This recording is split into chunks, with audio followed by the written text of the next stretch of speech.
snakeskin Rattler Air Force Ones. Yes, sir. He getting them.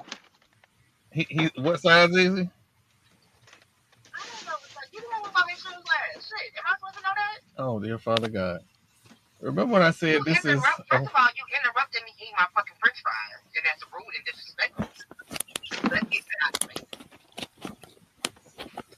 Number two, What happened? I want to say a 5'6". What happened? I think it was 5 was the last time I bought a pair of shoes. TP dying, so something good just happened. What happened? Is Well, you listening? I am listening to you, Melissa, and so is podcast. Sweet baby Jesus, what just happened? This has got to be Oh, podcast gold. You don't interrupt the woman when she's eating French fries. Lesson learned today. What's great about that clip is Ash Mom still tells me that I owe her royalties for that clip. That clip is never getting old, bro. That's pretty funny to me. It is never getting old. Well, ladies and gentlemen, welcome to another edition of the Gathering Old Men podcast. We have a special guest, A.D. Matthews, here from SUNO, Southern University at New Orleans, athletic director. We're going to talk about the day of giving. We're going to talk about a lot of stuff, SUNO, real quick. I didn't expect this. Because again, it's, this is our cool down before we go to SWAC Media Day. So I wanted everybody to get it all out their system. And we got blessed to have A.D. Matthews come on. Sir, welcome to the show. I know y'all got a lot going on. I'm going to get to the biggest news first. For the first time in NAIA history, you have a player that has entered into the Swingman Classic. Tell us about that. Man, listen. First off, thank you for having me on the podcast again, for sure.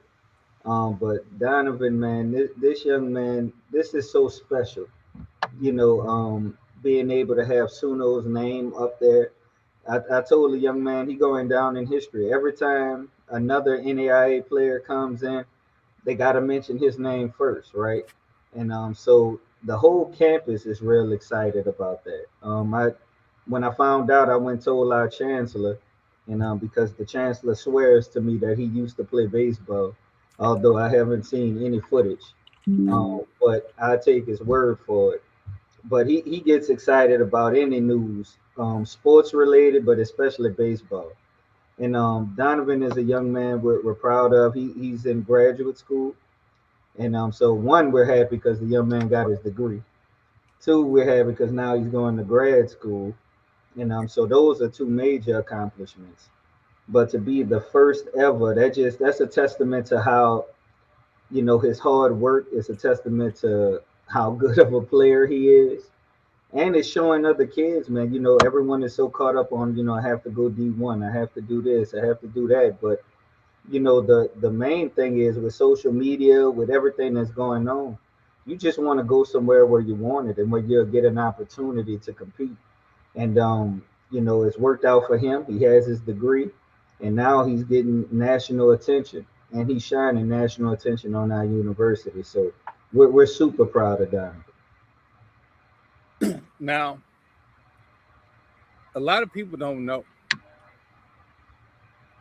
Y'all won y'all conference tournament last year. Yes, sir. In basketball. And you hold a double role as basketball coach and athletic director. Correct. And that was one of the most fun times for us because, again, I'm just getting to know NAIA sports. And I'll be honest, I didn't know them schools, but I really was beat them white boys. Please beat them. So tell us about that run, and then we'll start talking about the day of giving and stuff. But tell us about that run. That was spectacular. Yeah, look, that was special, man. Listen, that was a group of young men that came together at the right time and made it happen. And I was always telling them, I said, guys, y'all, we have the talent to do something really special. And if y'all do it, y'all will be connected for life. And this is something no one could ever take away from you. right? And just the way the whole season, kind of played out. With us starting, we started the season 1-7, and so it was a struggle at the beginning. But a lot of life lessons were taught during that time, right? How to be strong, how to stay consistent, how you handle things when things don't go your way, right? And so they took those lessons, and towards the end of the season, we started playing really well. I think I can't remember. I think we won like 11 of our last 12 games, and um, going into the tournament, there was this confidence about that group, and I felt like they were ready, right? And so they put it together. We beat all the top teams in our conference, which is the way that I wanted it to go. I wanted to leave no doubt because I knew that our team was a really good team. And we've been close. We've been steadily getting better each year that since we've started the program. And this year, I just knew we were special. I remember after the first game, uh, um, when I was in the locker room afterward, I said, man, I regret saying what I said because at the end of the first game, I remember saying, we're going to make a special run in this tournament. And I don't like to just talk like that, right? Because that was just the first game. But the young men had my back, and man, being able to capture that title, Suno hasn't won the title in 15 years, right? And when they did win it, it was only 8 teams in the conference. Right now, there's 16 teams in our conference. And so, I told my guys, y'all won the real trophy, right? And it was just so much excitement. It was great. It was great to see the success and the happiness in their faces. To see them overcome early challenges and see this thing all the way through was special. So that's a moment that will live with me forever. And everything from when that buzzer sounded to when we got on the bus to I didn't share the trophy with nobody. I slept with the trophy, and it was just a good time, man. How you doing, Coach? What's that in that? I'm doing all right. You like I said, you're coming off a historic run in the HBCU athletic conference basketball tournament. What are the things that you're trying to look forward to as far as this coming up season in 26? Well, one of the things that I'm super excited about is that all of our main guys, we didn't lose anyone, right? So everyone decided to run it back as they came to my office and said, Coach, we're gonna run it back. And that speaks volumes about our program, the way that we're building this program, to where young people feel like they want to stay. Because, man, look, I had kids that was getting D1 attention, right? And they really could have went anywhere, but they chose to come back here. So we're trying to do something I'm not sure if Suno has ever done, which is repeat as champions. And so, and not just that, because we had our first taste of going into the national tournament, that didn't end well. I'm not going to talk too much about that game, but now that we had that first taste of that, we're looking to make some noise on the national scene. And, just the pride of doing that from this little HBCU that no one knows about or heard about. All if you did hear about Southern, you hear about Southern and Baton Rouge. So, and by the way, I keep trying to play them, Doc, and they don't want to play me. I don't know why, but they don't want to play. Oh man, don't you worry about the little old school in Baton Rouge. We don't worry about them either, man. Danny. What's up, boss? What's up, Dan? Miss Wright. So I know we talk a lot about the leverage and the attention that our program has gotten, but I want you to talk about from beyond the court, beyond the field, what's going on with Suno Athletics, so people understand that it's so much bigger than basketball. But you've led the charge for the department getting some other national recognition that I think will help people understand that what's going on at Suno is so much bigger than just X's and O's. Nah, for sure. Nah, and I appreciate that question because it's bigger than sports here at Suno. We didn't look. I'm gonna just be honest. You know, our kids, some may get that look to go professional, right? But the majority of our kids, they're just not going to play professional sports. That's just the truth. So when you come to Suno, we're not just like, oh, they could play basketball or they could be, no, we're going to develop the whole student, and that's very important to us, and that's the foundation of our program. Just like when I talked about us winning this championship, I was more happy that they stuck through. Like, right, they learned that life lesson of things don't go your way all the time. You got to be tough enough to kind of stay with it. But some things that we've had multiple national scholar teams. That's something I'm super proud about, right? That we have these young men and women coming from environments and coming from places where they've been told you never gonna be nothing, right? But they get in college and they excel. And so that's something I'm super proud about. Our department GPA has always maintained at least a 3.0, right? And so that's something I'm proud of. I'm proud about our Champions of Character Awards. We've won that 2 years in a row, and I believe we're gonna win it again this third year. And that's where that just highlights us bringing our young people and putting them in the community.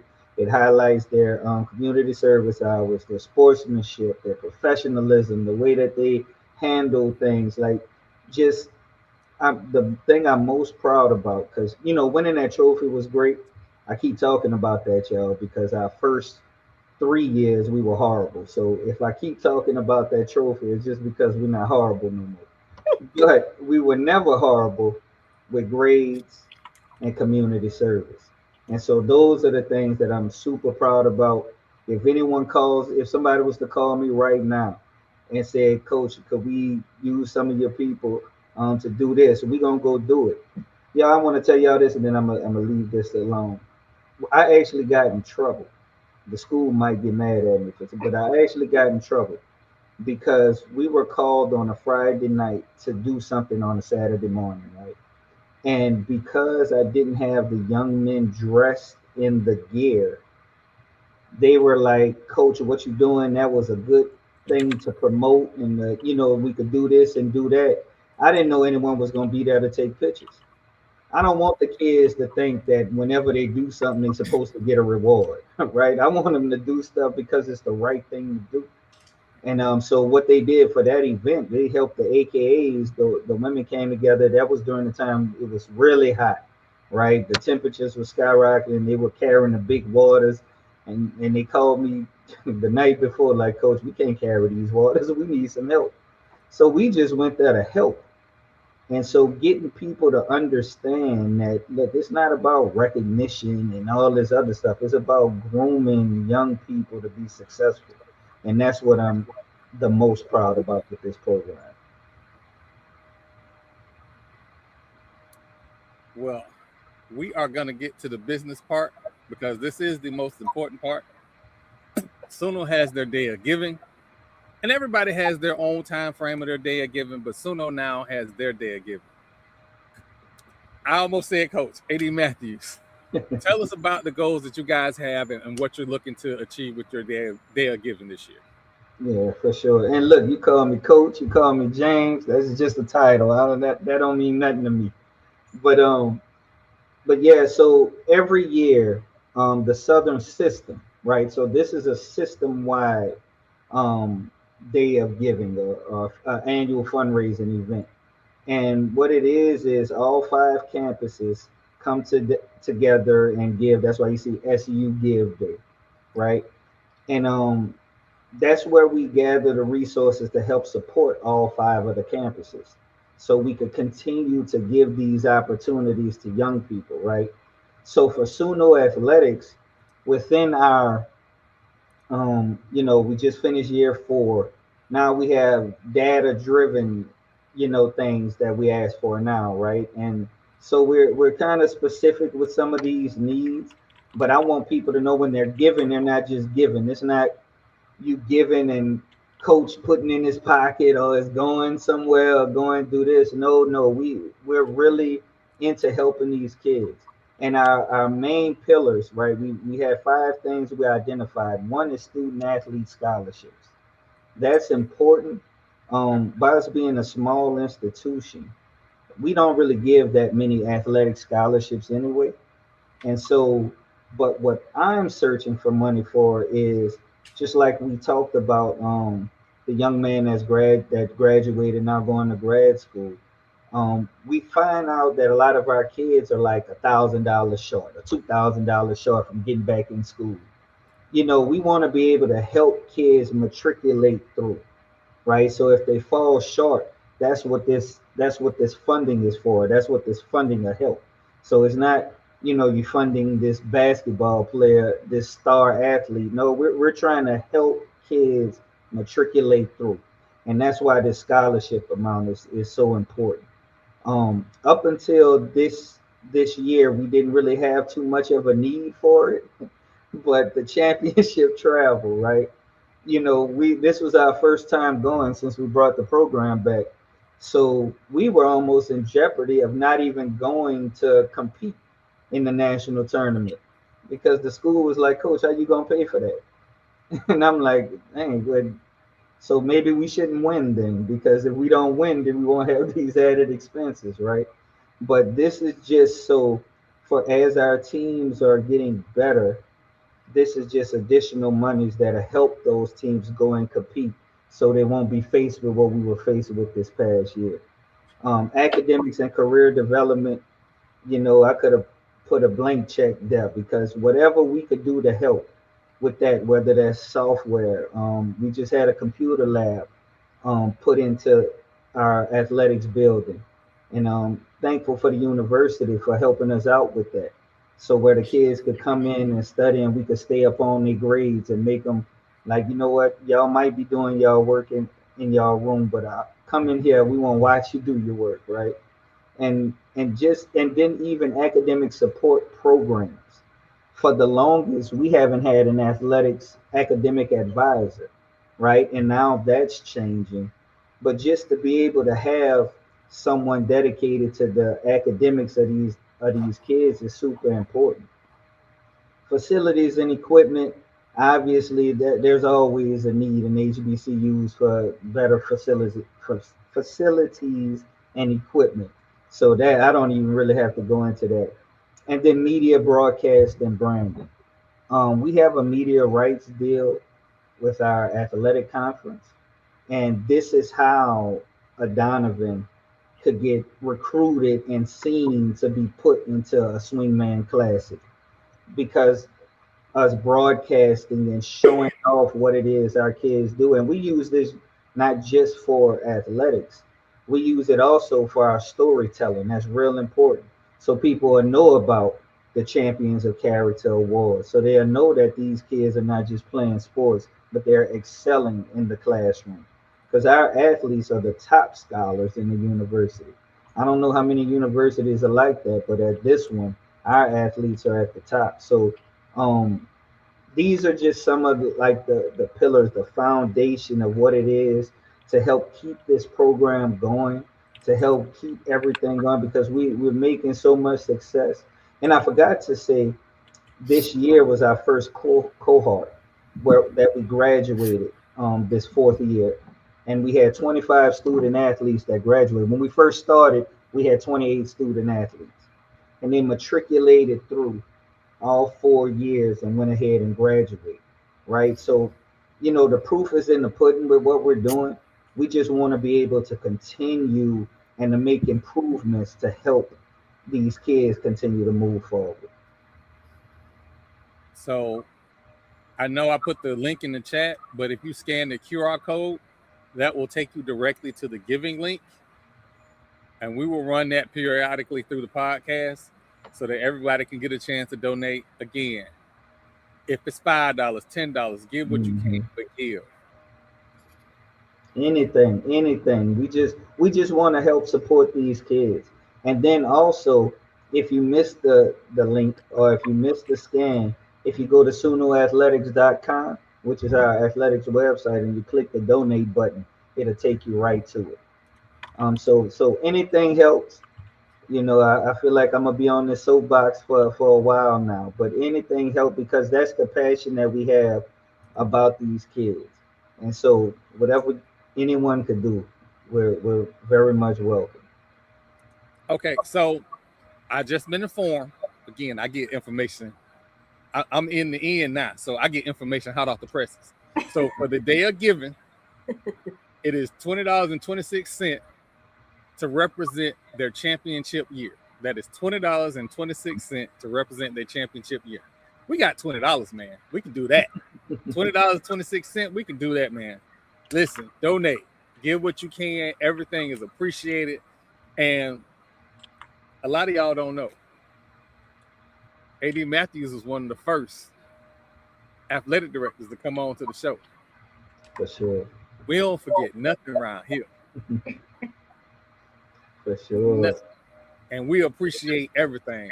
So I appreciate you coming on.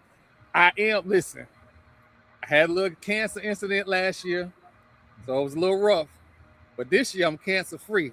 So we get into New Orleans because it's somebody on this show who keep cooking and don't send nobody no food. Hey, wait a minute, hold on. First of all, don't do me. Cause look, I got dinner sitting right here and I'm waiting patiently to eat. I have cooked. I have offered y'all. Everybody knows that Danny cooks. That's my love language. If I like you and I care about you, I'ma feed you. It ain't my fault y'all ain't been down here. First of all, don't say nothing you don't mean, because my pull-up game is strong. Hey, just make sure your pull-out game is just as strong. We got company. My name ain't Troy. Company. Hey, that's my boss. He know I talk crazy. He said, "My name ain't Troy." Oh my Jesus! For everybody, if you are watching, how many kids you got? I don't know, huh? How many kids you got? Here. You got 5, and I got 5. That you know about, but I ain't never had to take. I ain't never had to take no DNA test at Bob Evans. It's getting real personal. Y'all couldn't know. AD Matthews, I want to thank you for coming on. Like I said, for everybody, again, $20.26 for the championship year. I'm gonna send $202.60. There you go. I appreciate you. Thank you, man. Thank y'all for having me on the show. No And problem. I look forward to coming back on, man. And so now I'm gonna see how good my pull-out game is. I'm gonna pull out the show. Oh wow. Hey, AD Matthews, don't cut up like them. No, I know. Look. That's my last thing. I'm going. Appreciate y'all again, man. Thank you. No problem. Listen, it is it's the show before media day, and what we like to try and do around here is exercise our demons before media day, because we try to get in front of these I got a whole Twitter account. I'm saying what I want to say because the day ending why. Speaking of just which, air it out. Just air it out, right, Jamal? I load the chopper every day, just in case. Well, one day somebody on this podcast unloaded the chopper, and it might have been my fault, but want to hear it? Here it go. As this was unfolding onto the internet, because I thought this was some kind of hoax. As it was unfolding, it turned out to be real. A gentleman, we're going to call him Matt, responded to a Steve Smith post of him golfing by saying, "Does your wife and kids know you're sleeping with my wife?" He then proceeds to post tweets. Post screenshots of text messages between him and who we assume is his wife. These text messages are quite graphic and quite embarrassing if you are said spouse. Because again, in the era of Twitter, there is no shame.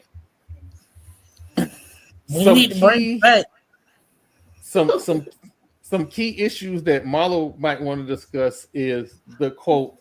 I'll get it. You was so deep, you moved my IUD. That sounds about right. So obviously, she's used to dealing with a short knocker, and he was not. he didn't have the proper equipment. First of all, this is my whole problem with the whole thing. Why, as a man, run away. As a man, why would you call another man and record it just to put it on the internet that you recorded talking to him? That he had done dug a pothole in your wife.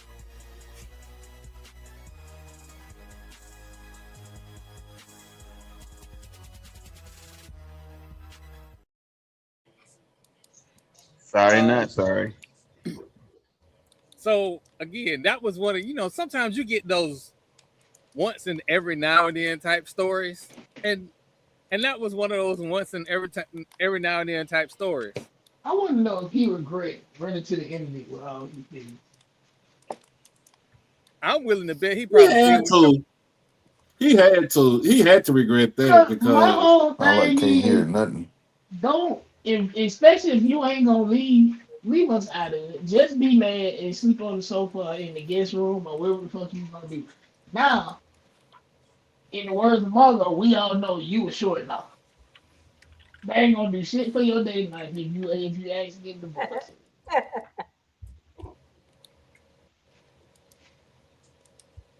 Come on.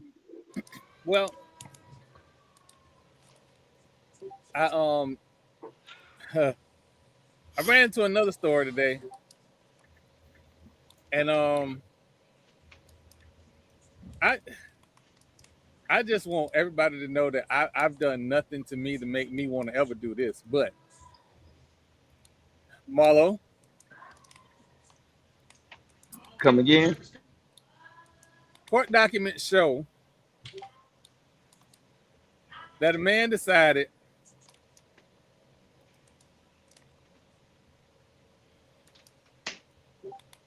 it's not letting me do it. Come on. Are you kidding me? All right. Let's do this. Hey, somebody said turn it off and turn it back on. All right, let's try this again.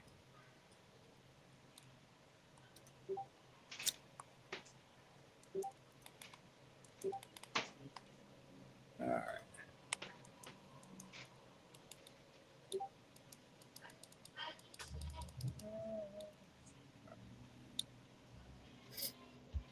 Oh. So, court documents show that a Fort Wayne man decided to cut his genitals off and set it on fire. Was he on meth or fentanyl? That gotta be that's that sounds like a meth head right there. Meth. Yeah, that's meth. That is meth head. Straight up meth.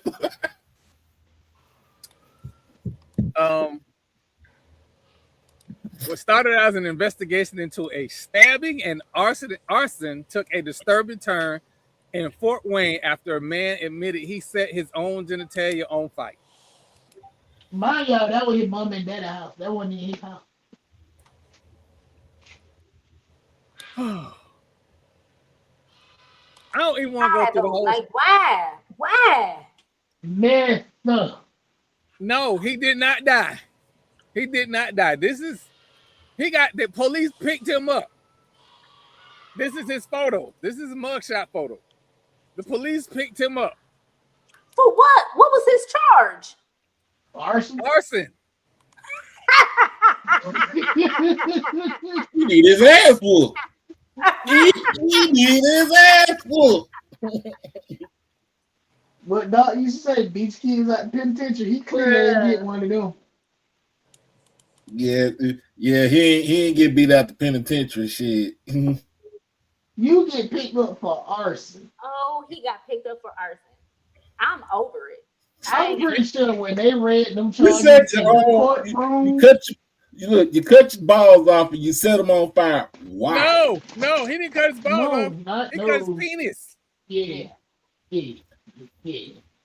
Oh, so he did it Lorena Bobbitt on himself. Yes. I know if you do that, you die. How you cut? Right. And he wasn't in the hospital. He ain't bleed out. Did he cauterize it after he set the house on fire? Lord. I don't know. I feel like that's a valid question. I have questions. I'm waiting on the update for this story because I have clicked the tab to stay informed on this story. Of course. I need the whole story. Like you can't just give me half the story. I need the whole story. But I'm so disturbed. Very. That hogs get castrated and don't bleed out. So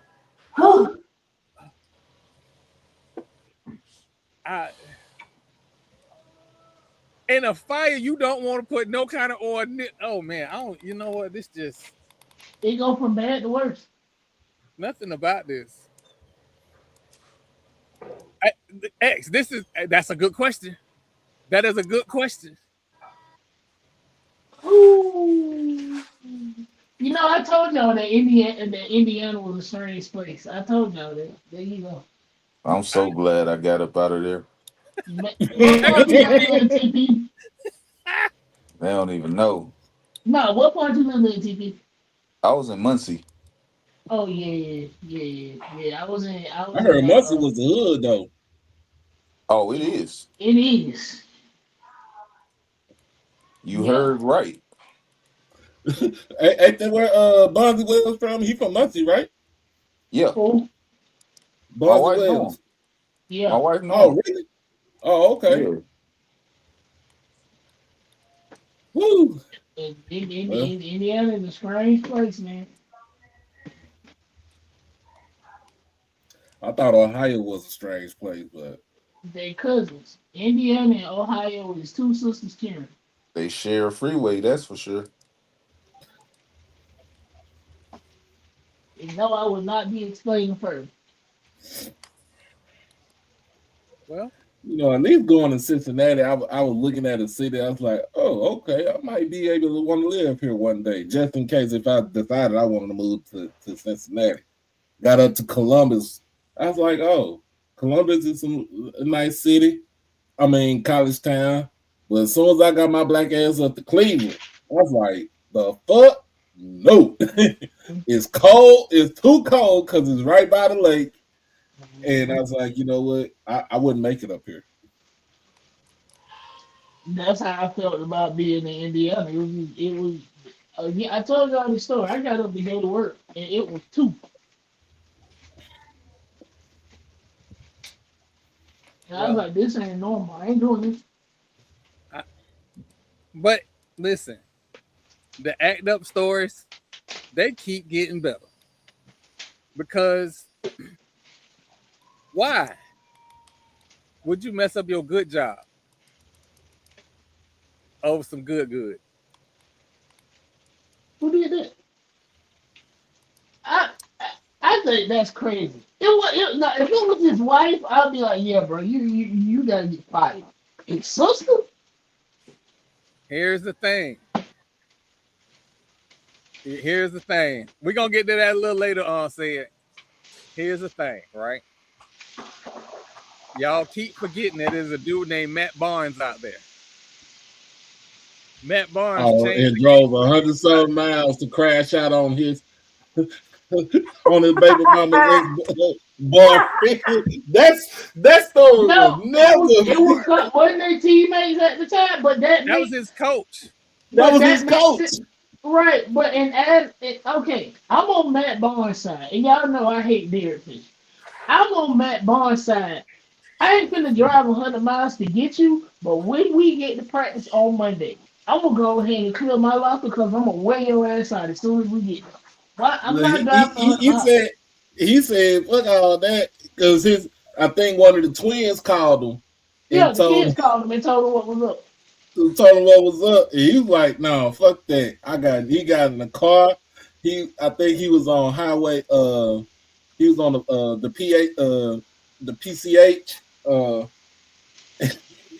With the whipping ass inside of the damn house. No, by the time he got there, he had left, so he wasn't even there. Yeah, listen. But that makes sense to me. But you telling an announcer that he can't date somebody's sister. Everybody got a nice little email from the NBA, and everybody has a fraternization clause. But does the sister work for the team? I don't know if she worked for the team. That never came out. Because if she don't work for the team, it's not fraternization. It's not fraternization. If she works for the team, who is a player's sister though? That's the question. I saw the name. Hold on. I don't. You know what? I ain't gonna put that lady business in the street.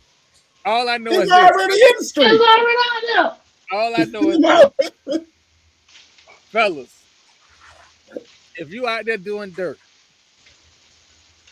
don't leave your phone open. Because his girlfriend posted a picture of him and her together. And then politely posted that if you think he a good dude after he cheated, and then tagged the girl, she said, keep following this account. And then the Instagram message got deleted shortly thereafter. We got Sid Brass in the building.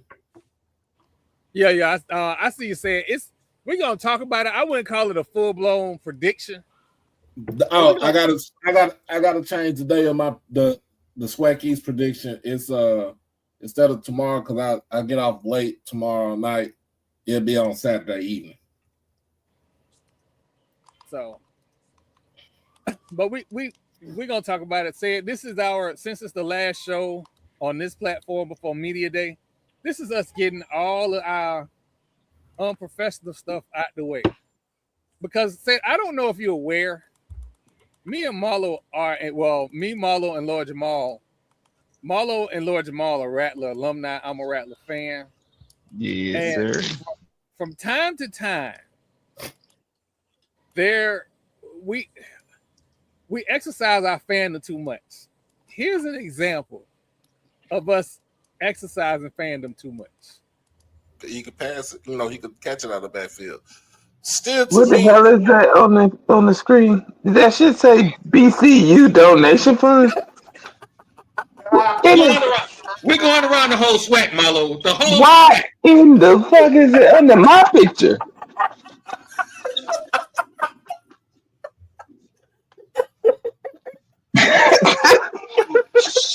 What in the hell just happened?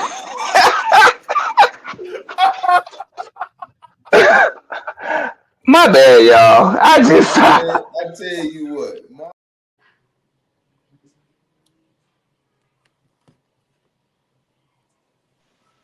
I don't feel like he was wrong. Troy, you muted. Why the hell am I muted? Yeah, I was about to say, like, I can't never hear Troy. It was the first day of basketball media day 2 years ago. Right. And so we were, I like to push people's donation and giving and all of that. If they bring it to me, I push it out. So I was going through the whole SWAC that particular day. And maybe that wasn't the day. And we were using StreamYard at the time. So StreamYard, when it posts a banner, by default, it posted on the left-hand side. By default. Well, it just so happened that day that Marlo was on the left-hand side. And thought I was trying to personally attack him by putting it under him. I feel you was. It sure wasn't was. personal, Marlo. It was not personal. It just Oh, yes, it was. StreamYard puts it on the left, and you just so happen to be on the left. Hey, everybody, you see that?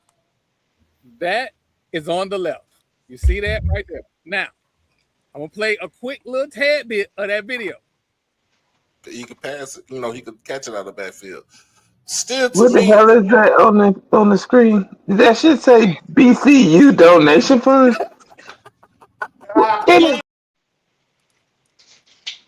It's on the left.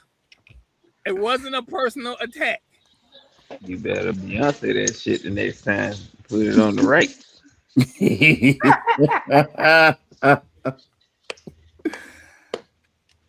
What's going on, Keith? Not much. Remember what I told you earlier? It finally caught up to me, boy. When that thing called, it was good too. I was good on that. I kind of figured. Man, I understand. Hey, what's up, man? He got a fresh haircut today. Now I really need to cut up people. That boy Keith got a fresh haircut. Why gonna keep his ass in the house? Hey, look. Immediately. Where you at? Where you going? Where you going? Okay. You ain't going nowhere. I'm trying to tell you, you ain't finna leave this house. Nah. I got mine cut last week and got banned from the gym. So hey, there you go. That's why I'm single, boy. That man will never leave the house. Don't be coming around me with no fresh haircut. I just don't do it. Man, anyway. So this is the Act Up show. I ain't gonna say no names. Why not? It's the Act Up show. Say names. What I say? It's an Act Up show. You gotta say names. He trying to protect himself. Oh, can I say some names today? Hold on, wait. Now you want to say names, but when we was gonna jump him, you ain't want to say names. But we'll get back to that later. Because I care about y'all, because y'all would have killed them. I gotta let y'all cool off. See, because y'all crazy like my family for real. He'd have been in the Atlantic Ocean somewhere. Sometimes people just need their ass whooped. I feel like, and that's okay. But y'all can still make that move. I mean, virtually. I'm gonna be messy. Go ahead, be messy, Troy. It's Troy. When I was in Tallahassee, it was this dude, and I can't call him my nemesis. It was just weird, right? So he would chase behind my baby mama, and then he would chase behind my poking horn team. Oh, he was dirty, man. And it just was weird to me. Like the dude told on me while I was in the moon from the payphone in the moon. Oh, what? Flag on the play. Flag on the play. Follow me. Just follow me.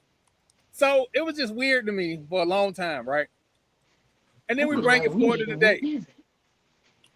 And I see not a rival, but not even a nemesis, but just somebody that keep chasing after my old thing. And I was just like, that's interesting. Now take that for what it will. If you know, you know. I just thought that was interesting.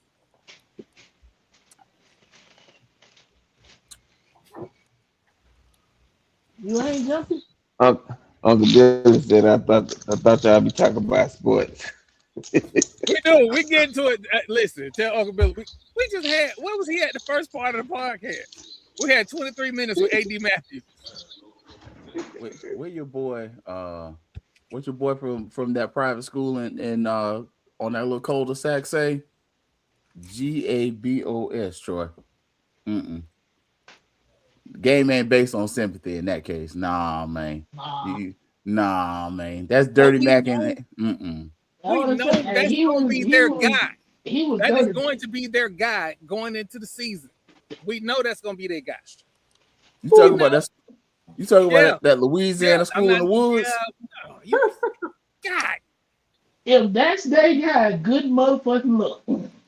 Wait, because it's only 2 Louisiana schools. You got the one up there in the Well, woods, the Arcadians, and you got the one in the south in the Bayou, FAMU West. I was trying not to. Then why the hell you bring it up, Troy? Sure. I was bringing it up in a way that we understood that the people. Oh man, I ain't even that type of dude. If you gonna bring it up, then say it, or we can save it to after media day. But since you done brought it up, nope, Troy. We said he was supposed to play AB since that. I've been saying he's supposed to be playing AB since he was in Boca. Like, I'm sorry. Honestly, I was on team let him play AB in Miami, but you got told don't ask about people quarterback no more. Now they went somebody else and somebody new quarterback. I don't want it. Nope. Call a spade, Troy. Grambling ain't got what you thought you got. I tell you it like that. If you're going to have to fix up this vehicle. You have a used you're one. Not going to be able to because that vehicle don't want to be fixed up. That's okay. Keep not wanting to be fixed up. You're gonna be on school number 5. This school number 4, ain't it? Yeah. So that's okay. I want the best. Are we talking about Mr. RJ Johnson? God damn it! This man done said the goddamn name. He said the name. Don't save him. You don't want to be saved. Don't save him. And I don't want to be saved. I want him to do well so bad. I wanted him to do well last year so bad. And ain't nobody want him to do well but us. I ain't gonna lie, Troy. Nobody wants him to do bad. I don't want anybody to ever think we as fans or we as people who cover the game just want a player from our team to do bad. What we do want, we want to see growth and progression. And when the people who don't get paid to do this are sitting on the sideline asking questions, and then you look over and you can hear the players asking the same questions. And then you go in the stadium and all the fans are asking the same question. It's more than 3 people saying the same thing and seeing the same thing. I wish I knew them dudes' names who I was sitting around when I was at the class. There were 2 of them. We were sitting, it was like a triangle. I would say something to do right behind me and would say, "You damn right." And then the dude to the left would say something. I'd be like, "I saw that." We called the entire game. We knew exactly what he was going to do and not do the entire game. I played basketball. I shouldn't know that. What was I saying the entire game about the receivers being missed in the middle of the field? Wide open. Thank you. Can't miss wide opens now. I mean, no, it was so bad. I know, Mark, we on the sideline, and all of us. I left. I went to the whole other side of the stadium by my lonesome because I was like, I'm not gonna cuss. I'm gonna act right because we all asking the same questions, huddle in a circle, like, what don't they see? And we looking at the players, and they're shaking their head. Yeah. I'll call Troy. The clock had just hit 0-0. Troy hadn't even packed up his stuff yet. And I said, Troy, I got a couple questions. I know Troy asked none of my questions. Was that before or after we said don't ask about my quarterback no more? This is before. But what he don't know is that what we heard in that post game presser was so left. That's after you didn't get there till 1 o'clock. And it got, you know what? Now that I think about it, we was waiting longer and longer as the season went on. Mm-hmm. Because you ain't even talking to the team still. The team been showered and they're going back to the room. We never talked to a player. You avoided. I give him credit for that.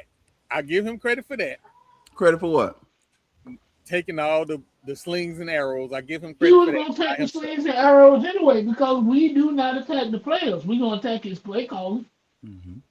The problem is he didn't want the players to publicly agree with us. That's why we never saw the players. Mr. Wiggins, we wasn't even trying to be line coordinators. It was, I promise you, it was not that.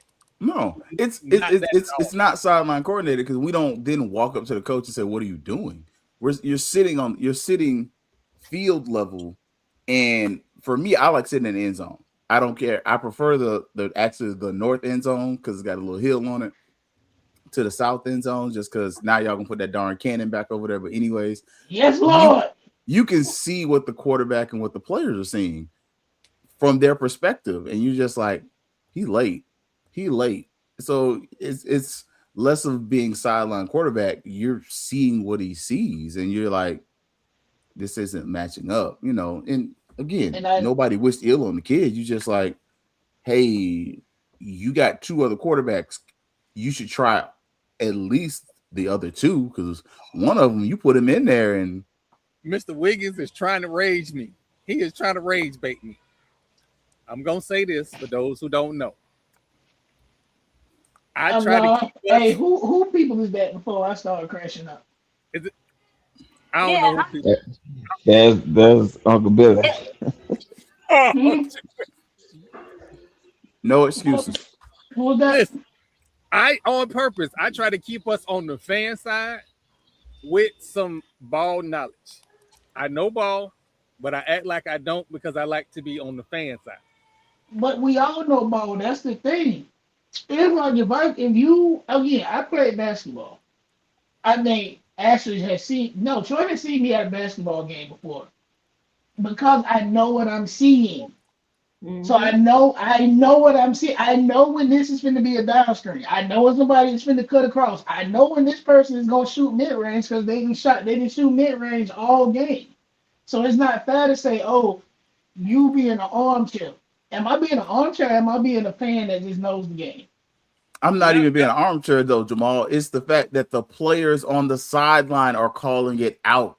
Like literally, we're next to the coach's box when we are on the sideline, and the players are saying, "It's this coverage, it's this, and it's that," and the ball should go here, and the ball goes somewhere else, and the players that are on the sideline turn their head down. I'm like, WTF? You have coaches. I've literally been next to some coaches, and I'm not going to say no names because they are back on staff, who have said everything that we should be doing on offense, and then put their head down and be like, we just didn't do it. And then you have coaches on staff walk up to them and say, Coach, what should we do? What can we do different? And they just throw their hands up like, you just stuck. The problem that I have is that we heard about a JUCO All-American coming in from California. And I was skeptical. I ain't just watch his huddle. I went and scrubbed the absolute bottom of the internet to watch JUCO California football games. No, Troy. We had two JUCO California quick QBs over there. Two. Well, one quit, but it was two of them over there. One from that private school, and he told you he quit because he knew he wasn't going to get a chance to play. No, the one that's still on campus, that's the other. So he's still there going to school. That boy is going to be a rattler. He didn't leave. He just quit the football team. And my whole thing was this wasn't a guy that you recruited in November and December. This is a guy you recruited going into the spring game and after the spring game. So, and we should have known then that it was a faction in the coaching staff. We should have absolutely known then that it was a faction in the coaching staff, and that shit was gonna go left at some point. It's like when you said in the comments, you coach the talent that you have, but when your OC, who is a 3-time Grey Cup winner and an MVP, has his QB that he know can run what he has dialed up, but you won't play him for some reason, then no, nothing is going to work. It was to the point, Jamal. We asked the OC the question, and he threw the shoulders up like, I don't know what to do. So there you have it. Like Burris, it was like, bruh. You are handcuffing your offense because you are handcuffing your OC and your QB coach and his play call. Because he didn't want him to play. And that, again, could he eventually fit into an offense? Yes. Was he a fit for the offense your offensive coordinator wanted to play? As you said, Jamal, no. You coach the players that you have, but you start looking around, even in the limited minutes. When you start putting other quarterbacks in, the offense moves differently. Eventually, that quarterback does pick it up, but it's the end of the season and everybody about to get fired by then. Yeah. Hey, you know what I can liken it to? When that white girl y'all love so much is in street clothes. Look at how that offense and defense moves. Thank you for coming to my TED Talk. Well, again, I don't want to beat that dead horse. You know, happy days out here again. And said, I saw what you said, but y'all ain't on the schedule, so there's nothing for me to say. Some other news. The NCAA came up with the age restriction. And can y'all hear Troy? Yes. Yeah. Yep. I don't know why. For some reason, I cannot hear. But the age restriction, for some reason, y'all didn't think that them kids was gonna sue. So 32 basketball players. Well, we knew 32 basketball players in Ohio, men and women, went into court and got an injunction on the NCAA new age restriction and eligibility requirements.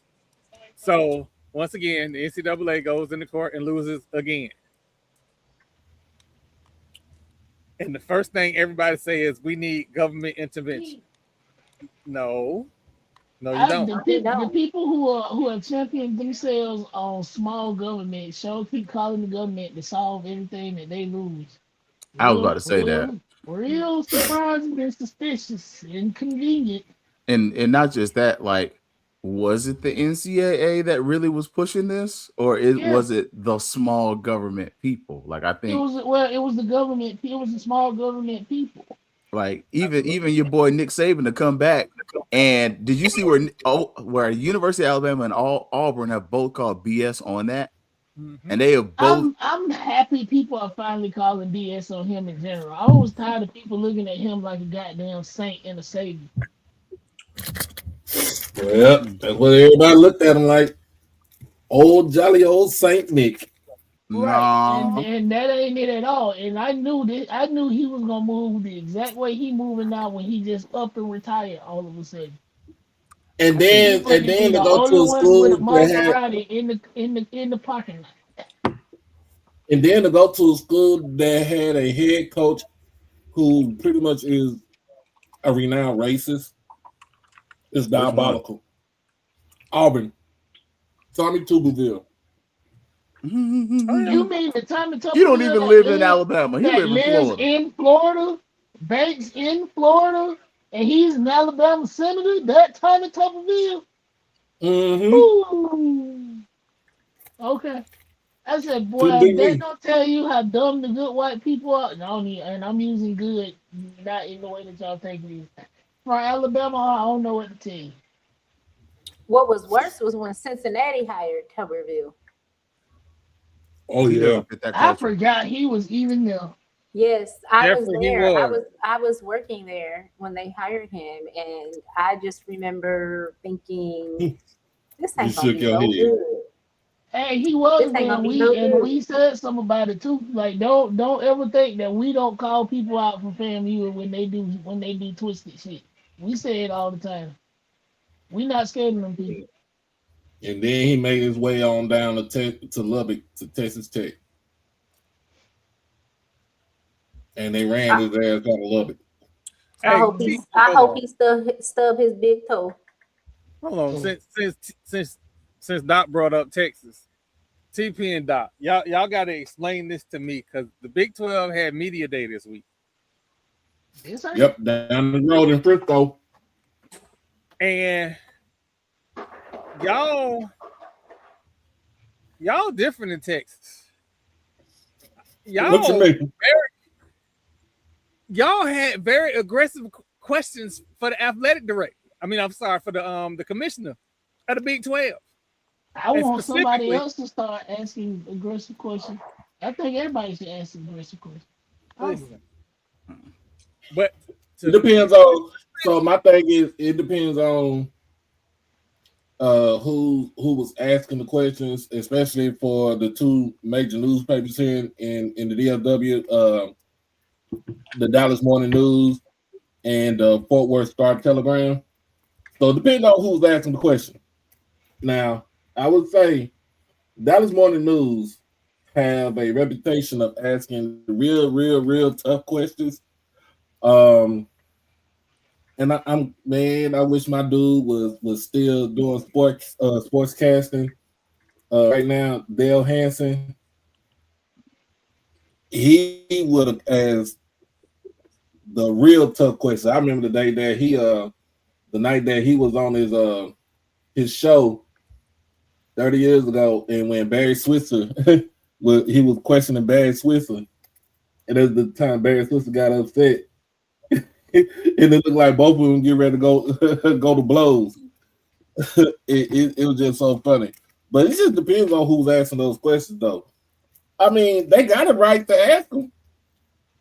They got it right. They want to know what's up with the conference and the money. Like, how does Monster get so much for that price? Like, yeah. First and foremost, why? Here's the thing. First and foremost, why did you move the conference from Irving? I don't know where you at now. Like the conference office. Oh, the conference. No, office. that was the conference. No, the conference office is here in Irving. Was here in Irving. It was on John Carpenter Freeway, which is it's not too far from where I live at. But it was one day I was I was riding home, and I could usually see the conference office from the freeway, and for some reason I didn't even see the sign because they had a big old sign that says Big 12.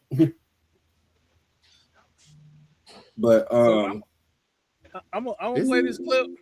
I'm gonna play this clip because we could never do this.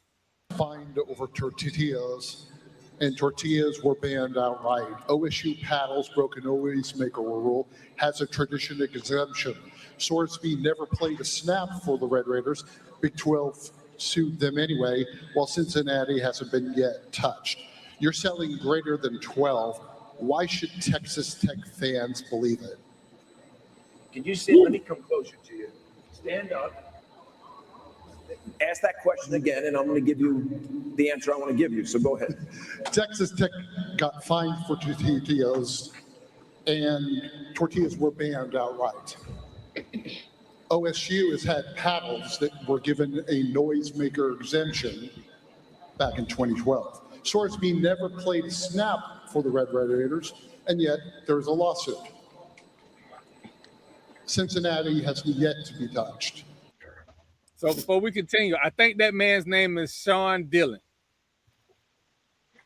And my understanding is he covers Texas Tech. You're selling greater than 12. Why should Texas Tech fans believe them? No, I didn't say greater than 12. You misquoted me. I said we're going forward as 16 strong, and that's my answer to your question. But thank you for that question. Appreciate it. gentleman in the black. So that's an attack on their tradition, though. Like the SWAC has done that, though. I mean, if you think about it, the SWAC has banned some things, especially if you're a Southern fan. I don't know if y'all remember, but when Southern used to scream defense, Jags, defense, the band would play as part of the chant. The drum line will play. The drum line and the tubas, and they shut that down. So they've done some stuff against some schools. I'm gonna tell you one thing: they better not say nothing about my Kenny when it comes back this season. I don't want to hear not every goddamn thing about it. But it's a safety issue. I mean, they throw tortillas on the field. It's not a safety issue. Like the tortillas on the football field. The tortillas on the football field, they've been doing that since like the late 80s, early 90s. Oh, the tortillas on the football field, you can't slip on one. You can slip on that. You can slip on one, but they never threw it to where they never like thrown it to where like it reaches midfield and shit like that. It was always in the end zone. And before they redid the stadium. Now, though. Yeah, but before they redid the stadium, there was a running track around it, so it was, you know, it wasn't an obstruction. It wasn't an obstruction, but you like you said, Oklahoma State got the paddles, and they have their student section. They have like the paddles, and then they have like a padded section at the bottom. It makes a lot of noise. But what at he least did, at least they don't do what my Longhorns did. We what was that? Filled with beer bottles and cups. Yeah. Hey, y'all better reverse that call or else.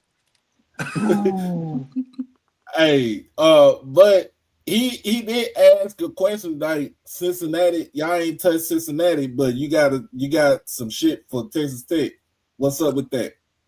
Because he played for both schools too. And so what he's pointing out is that as Texas Tech, they feel slighted because it seems like other schools are getting preferential treatment when they're not. And I think part of what that it comes out of is, one, that's the greatness of being somebody who's supporting your school, right?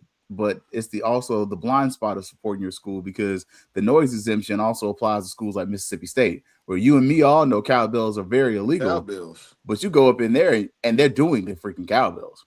They're going to do it. If you go to a Mississippi State game, you are going to be handed a cowbell and told to ring that motherfucker. Precisely. They had them out. They had You them ain't out lying. the door. You ain't lying. They pass them out at the door. Shoot, they'll go get cowbells done up like looking real pretty and stuff. Had to put the country swang on there, real pretty and stuff like that. But I mean, don't let it be a night game versus Ole Miss. Oh, they drowning everybody out. But I think here's my thing. I think the Big 12, since they don't have Texas or OU in the conference anymore, they want Tech to be I feel like they want Tech to be the darling of the conference. Is it that they want them to? Is it that they want them to be the darling, or is that Texas Tech is paying the cost to be the boss? Both. Because when we start looking at UCF, like I know here for UCF, it's like, oh, it's cute, y'all are here. Yeah, we'll do enough to appease you, but they don't really do anything to cater to us here in Orlando. Whereas, like, honestly, and I get it, but the Big 12 is missing some points because that school right there next to Troy is right there. I don't know why. I know, they shot themselves in the foot, but I don't know why you haven't absorbed that Tampa market and went ahead and said, come on over here, because this is a chance for you to get major cities and keep building your conference. But I think Texas is paying the cost to be the boss, and you got to respect when it's like, okay, this is how much y'all are investing, and not only this how much you're investing, but ain't nobody but Texas Tech and BYU really going to the playoffs like that conference like that. You know, I mean, TCU won a while ago, and that was belt to behind. Yeah, that was a massacre right there. I actually like Baylor this year. Actually, I think you like the first I think a change of scenery for DJ Lagway is gonna be what he needed. They talking about he looked like he done lost all his aura. Hold that thought. Baylor has an incredible offensive coordinator, and Yeah, they do. a lot better than what he had at Florida. Like everything, around that offense is going to be better than it was at Florida. Hey, but somebody that has that amount of talent, I just, I feel success coming his way. Hey, TP, I was going to ask why he didn't go to Baylor. Hold that thought. Why he didn't go to Baylor originally? Right, because his daddy went there. Because of the quarterback they had last year. I don't think they recruited him originally. Yes, they did recruit him. No. DJ Lagway was recruited by almost every college in the country. No, listen, not saying that they didn't offer. I'm saying I don't think they were like either A, really on him like that, or B, he looked at who was there and was like, nah, I'm trying to play. Let me go over here. I thought Florida backed up the truck. They were stuck on Sawyer. On Sawyer. That's what it was. Right. And Florida did back up the truck to get him there. Yeah, exactly. He got a bag of money, NIL, to go to Florida. Because he was supposed to be the next one after Richardson. And it was a disaster because they did not set up the offense to complement him. Everything we just said earlier in this conversation about RJ and the OCFM, same shit. I would disagree with you a little bit. The only reason I disagree a little bit is I feel like in watching DJ live and in person, it's less of them. I think they tried to force him to be the guy. Like going to the UF games, it was DJ's gonna be the new dude. And I remember that we in the stadium and they're like, he's gonna be the new one. And you're like, okay, he's got the tools, but then they didn't have the tools around him. Like, let's not be funny about it. UF has not been a good football program in about 4 or 5 years. When you have a quarterback like DJ Lagway, you have to be able to run the ball. And when you can't run the ball, and you have a quarterback who isn't the greatest passer, he's a good passer, but he's not the greatest. And you're asking him to convert third and longs with mediocre talent at the skill positions. That's a recipe for disaster with an offensive line that gave him no protection. There were just a lot of things that just didn't work there, and it wasn't his fault. Because I wouldn't say their skill positions were mediocre. They had a running back that was a dude. They had a couple receivers that was solid too. But the other part, DJ was hurt. The offensive schemes were also as at Florida last year too. That too. But DJ was also hurt. And it wasn't a secret. We knew DJ was hurt from week 1. So he literally played, I think, the entire season last year hurt. So that also comes into effect too. Yeah. Hey man, listen, say it. Yeah, same thing with Arch. Arch started the season hurt. He had a shoulder injury. And I didn't know what it was when he skipped that first pass against Ohio State. But after I guess a couple weeks, they kind of finally acknowledged the fact that he's hurt. Yep. Is Texas going to give us more than 9 wins this year? Absolutely. I don't have no doubt in my mind. They should, but I'll ask the question. This is a make or break year for Sarkisian and Arch Manning. That's all I'm gonna say. Because I've had it up to here with Steve Sarkisian and his pass happy offense when we've had great running backs, a great running game. In all the games we win, you'll notice that we ran the ball down the other team's throat. That was what we did. And then the games we lost, you'll see where we were just constantly passing the ball, first, second, third down, punt, interception, whatever. We just wasn't getting the run established. That's part of our game, and we have to do it. And he be fighting it. The quarterback in him don't want to run the ball 30 times a game. That's all I'm gonna say. And it wasn't his third best running back hurt last year. My boy from Edgewater here in Orlando, the one that transferred to Kentucky, CJ Baxter. CJ, yeah. Yeah, CJ was hurt. Wisner took over, and I don't know why, but Wisner transferred to Florida State. Maybe because the the coach didn't want to run the ball like he was supposed to. Because Wisner was killing. Hold on. Averaging over 6 yards a carry. I'm going to say this, right? I'm going to say this. Like, it was all cool when we had Jaden Blue, because Jaden Blue wasn't necessarily a between the tackle runner. He thrived in the passing game with Quinn. He hit that sideline, he gone. And then we had Bijan before that. So, you know, and Bijan is one of those generational talents. Like, there's no denying. When he touches the ball, he's like, he's about to go at any moment. You know, he was just that good. I'm going to say this about why. But I don't know. This will make a break for Sarkisian with me. Because I've been trying to, you know, try to be on his side, try to understand the method to the madness, however you want to look at it. Hey, run the damn ball. I'm gonna say this, and I'm gonna get this. I'm gonna say this, and then I'm gonna get to say it. Comments. Wisner may be a godsend, but he a godsend to the next staff. Say it. And I'm mad. All I gotta say this. I don't know why it won't. I can hear everybody but Troy. TP, log out and then come back in. Okay. I'm gonna say this, right? Don't cry for FAMU. FAMU got the most national championships in the conference. Shit, FAMU got the most national championships in all the HBCU. But let's put that to the side for real quick. I know y'all Panthers are feeling yourselves, and that's cool.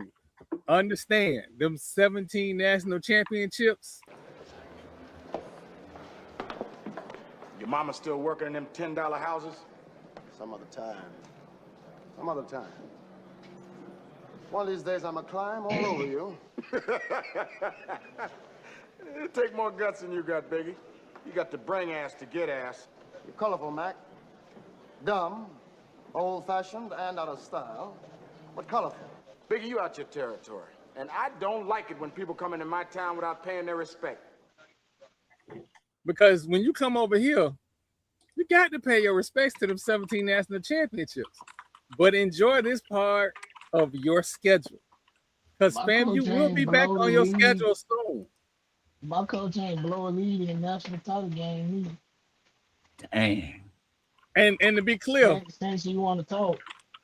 And to be clear, I like PV. Don't get me wrong. Yeah. Don't be starting with us, Ted. We keep getting tossed into y'all beef with that For school no in reason. Jackson for some reason. They ain't got nothing to do with us.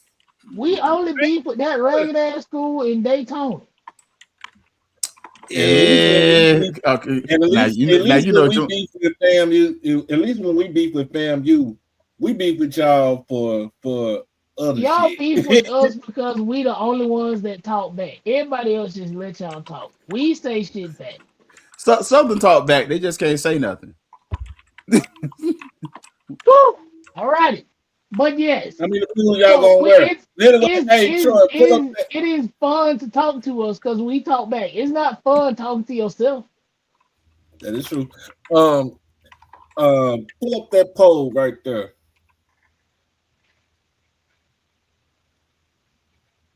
Why we want to talk? You want to talk about this poll? Yeah. Hey, like Moon Duck Smoke. It is what it is. Hey, Keith, when I tell you this is about to be the happiest football season I've had in a very long time. I ain't know. Do you understand how many people gonna be crying leaving Miami? Ooh, that's a bold statement, Troy. It is. You know why it's not a bold statement? You know why it's not a bold statement? Cause you said so. Last time they played us, we beat them with Cozy. Yes, we did. In Bragg with Cozy. Oh, you're right. You're right. Yeah, right. we did. I was like, wait. I was thinking about last year. Yeah. I was like, oh. But we did. We did. With Daniel Richardson, the quarterback. I was about to say Daniel was the quarterback. We still had a squad though. Like We had a like squad last year. people don't we did except for the quarterback. People don't understand that team he had that first year with Daniel Richardson. Had he been a better coach, that season would look completely different. I mean, let's call a spade a spade. Had last year's team been managed better, that's an 8-win team. Yeah, that is an Yes, 8-win team. that is an I would say 8-win that. team. That's an 8-win But team. but I like what they did on this one right here. And this is the exact. We talked about this the other day, Troy. This is the exact list that I had for Division One. For us, I said, why do you have? First of all, Stan Becton. I'm sorry, sir, but hold on. You want to talk about Stan? We got to run the Stan clip. We got to run the Stan clip because Stan make it difficult being a PWI guy. My roof. Look at my roof. You play too much. Now, if I get into it with them, I gotta live here and you don't. Don't be getting it. You gonna get me in trouble.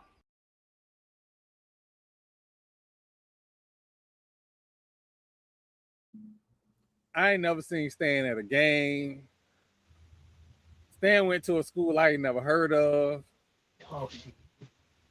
Carnegie Mellon. Oh, that's a school. That's an Ivy League, darn It's near. an Ivy League. It's in Pittsburgh, Pennsylvania.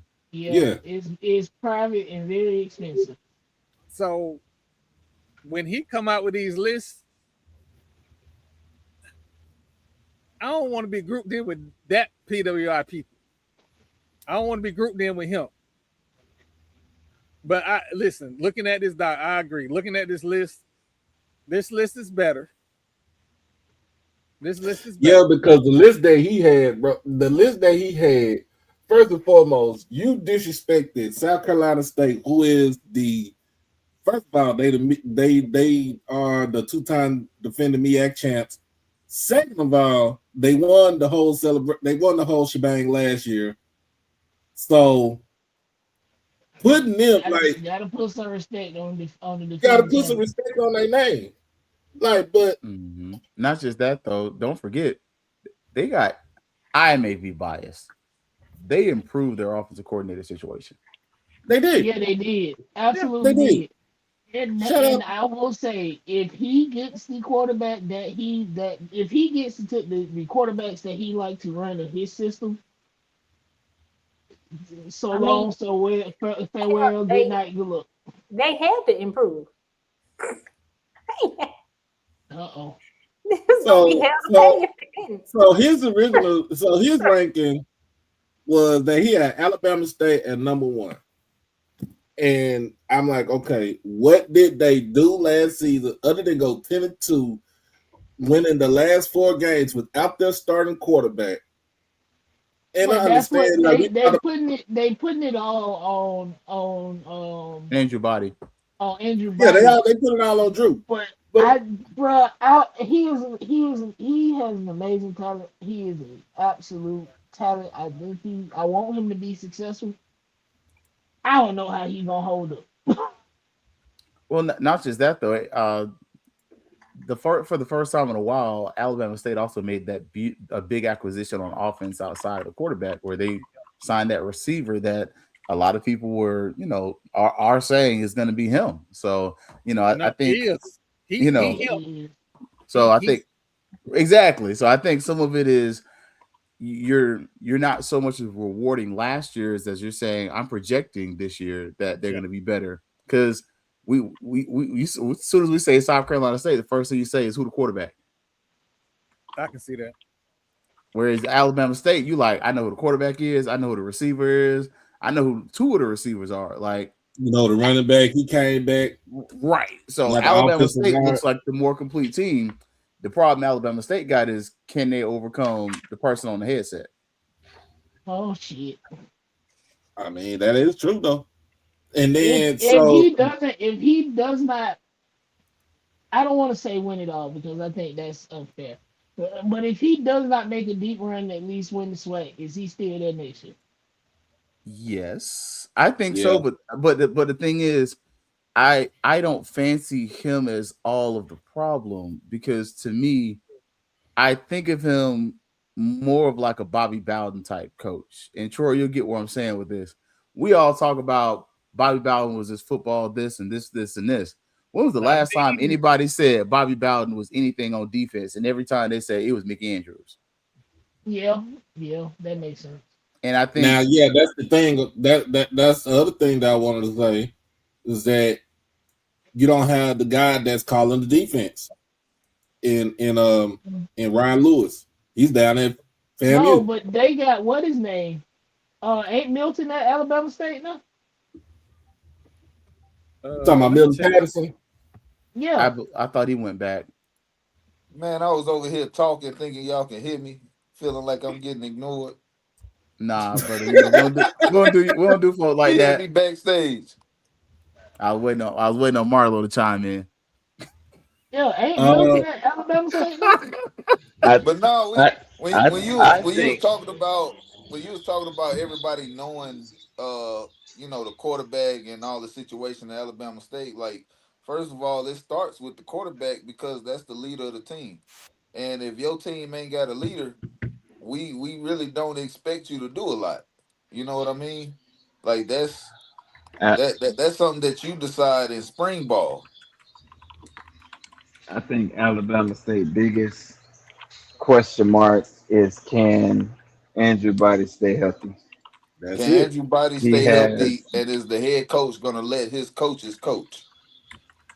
I Because he mean, no. that's has I a good all think I was offensive the saying. bigger coordinator. But problem is that's all I if was you don't. saying.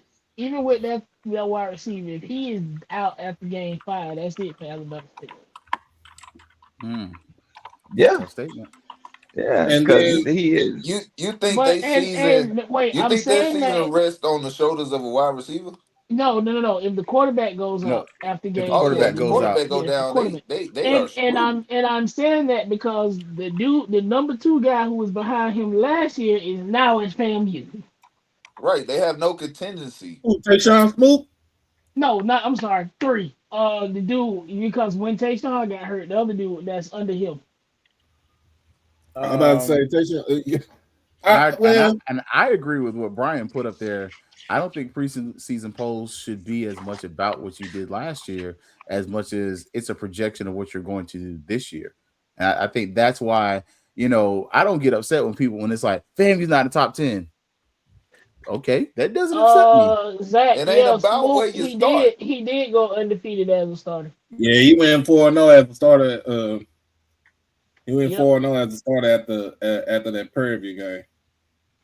so So then you look at it, and Stan had Jackson State at number 2, which I said, I mean, of course, with me, I want to be number 2, I want to be number 1, but the reality of it is we lost the SWAC championship game. So I looked at it, it's like, okay, we need to be I said we needed to be number 3. I put it out there and said we needed to be number 3 because of the simple fact that because you got to also you have to take into consideration like literally what you did last year, but what you got coming back this year and what is expected for you this year. But when he Preseason put polls are bullshit.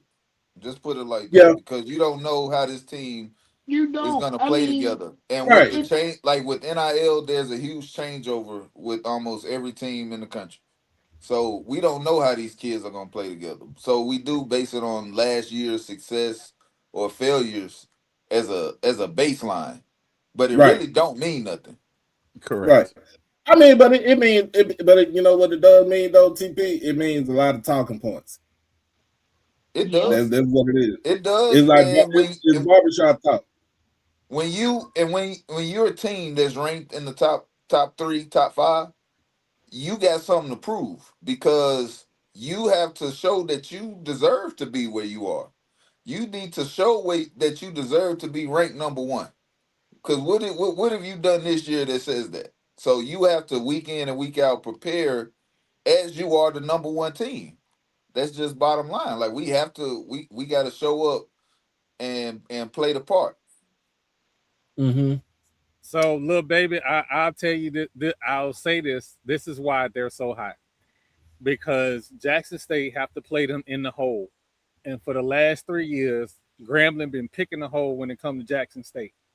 That's why they that high. Pause. It's based on Jackson State. Pause. It ain't the last 3 years, just been the last 2 years.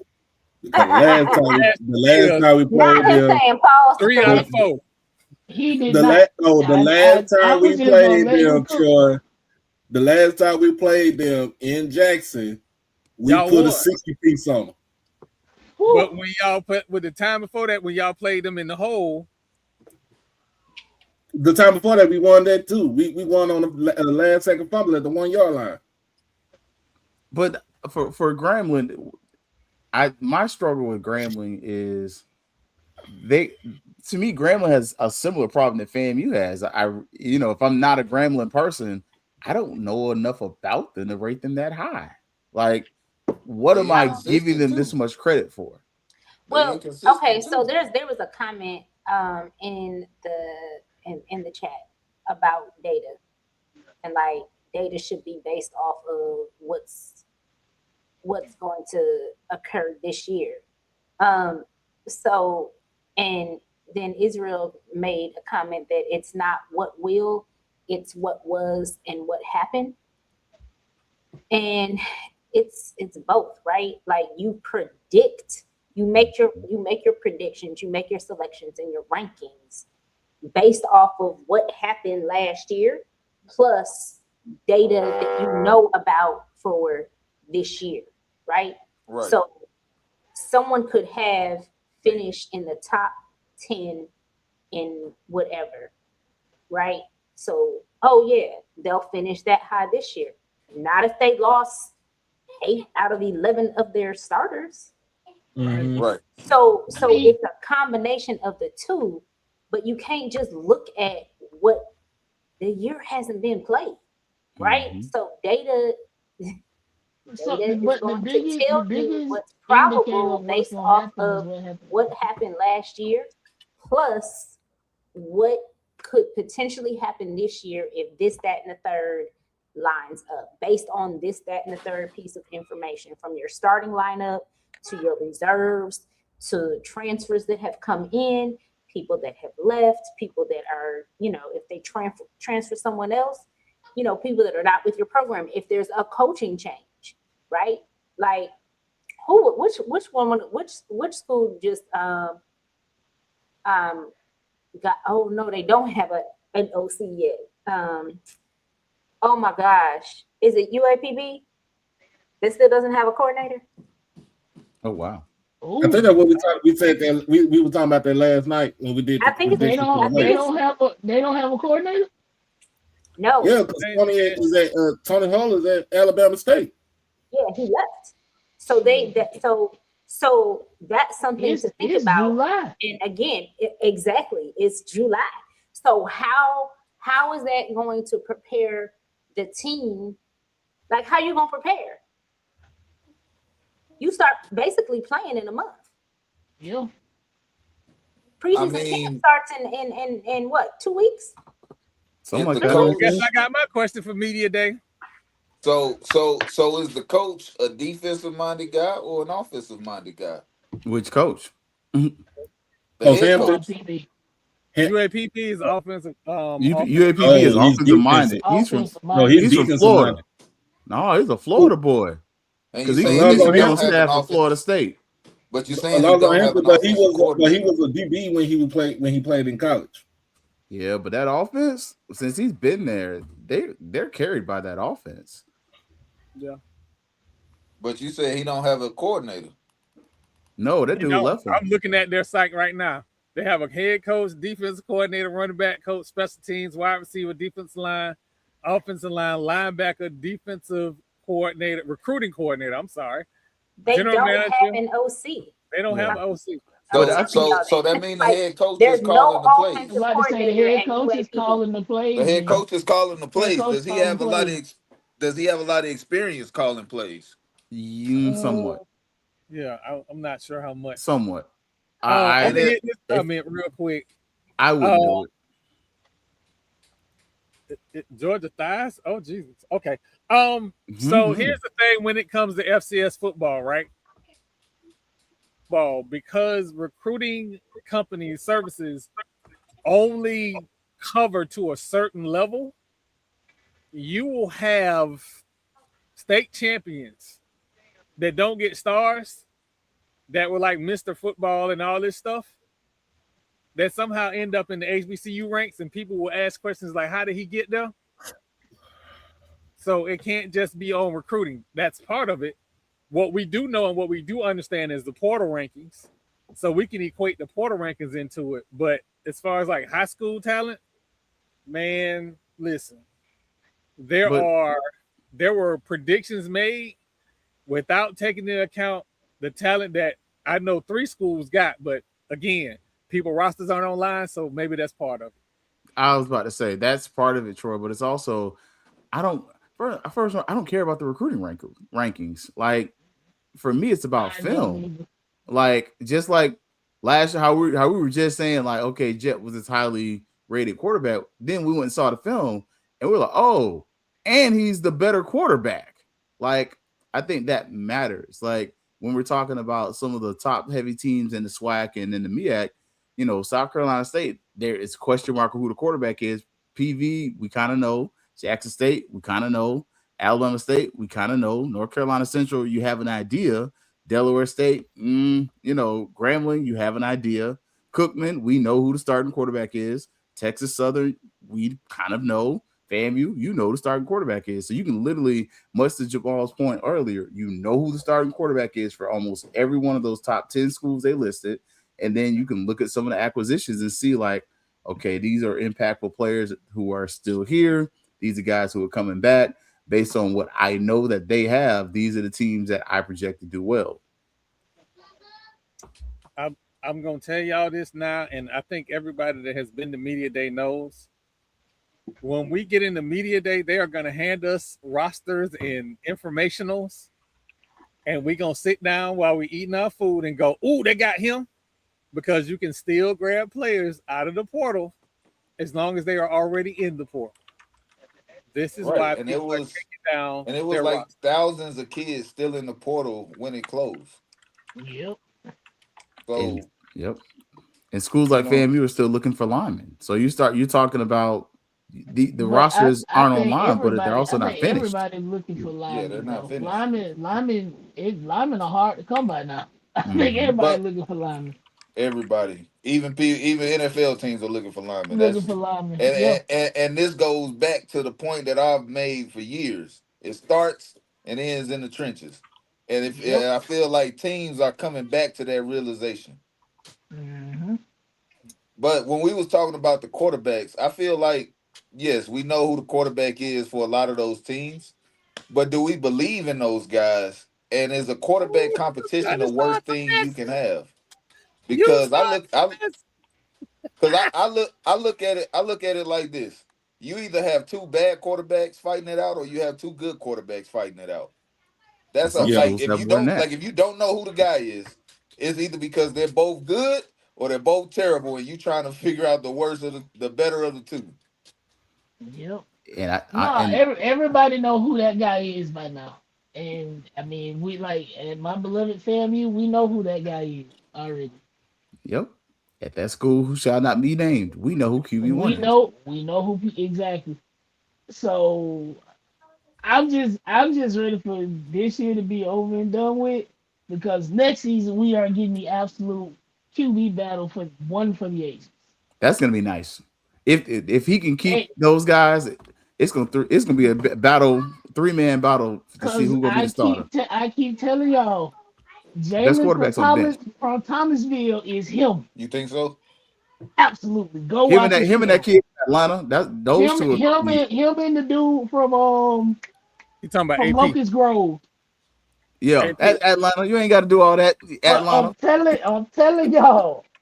Yeah. That dude from Thomasville.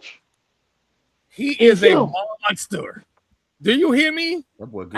I went up there to watch them when they played County, and I watched them against K-Roll. Yeah, that's him. So wait, we gonna absolve that K-Roll game. K-Roll ain't been good since we was in high school. Nah, it was it was bad. But against top, it was so bad he wasn't even trying. You could tell he was just out there. He would call it like he wasn't dropping back. He was like leaning back and just flicking his wrist and letting it fly. It's It was bad. bad. Like It was the bad. syrup makers ain't been good since K-Roll They stopped. ain't been stop making syrup. Oh yeah. Woo. K-Roll's not good like they used to be. Yeah, The coolest thing about them is the logo and the school's nickname, mascot. Yeah, and the school mascot is cool. And I watched that state championship game. Go watch that state championship game. Y'all think I'm lying? Look at the flick of the wrist. Exactly. I ain't lying to you. That boy. Good Lord. But both of them like that. That's the problem. Like both, like if that, and that's the frustrating part as a FAMU fan. Like knowing the season's gonna come to an end and there's no spring ball. That bothers the fool out of me. And it's like, dang. All right. We'll talk offline. Yeah. Crook, welcome back. I got a question for you, Crook. Y'all gonna send a cease and desist to Tennessee? You so fucking foul. Oh my god. Oh shit. I just want to know why did you do that, Troy? Oh my god. Why? Why did you do that? Troy. No. Look, I'm with Adrian. I'm like, wait, what we got?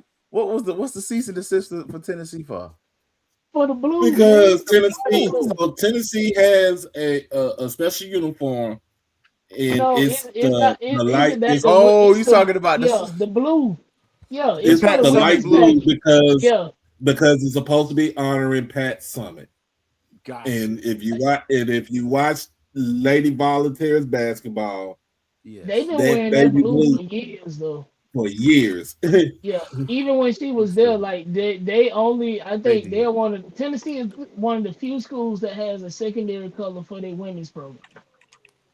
And it's blue for Tennessee for Lady Volunteers. The worst part about Tennessee was that they had Adidas. Like they had ugly stitching, but they would have some nice uniforms. Like you would be like, these uniforms are fire, but the stitching makes them look god awful.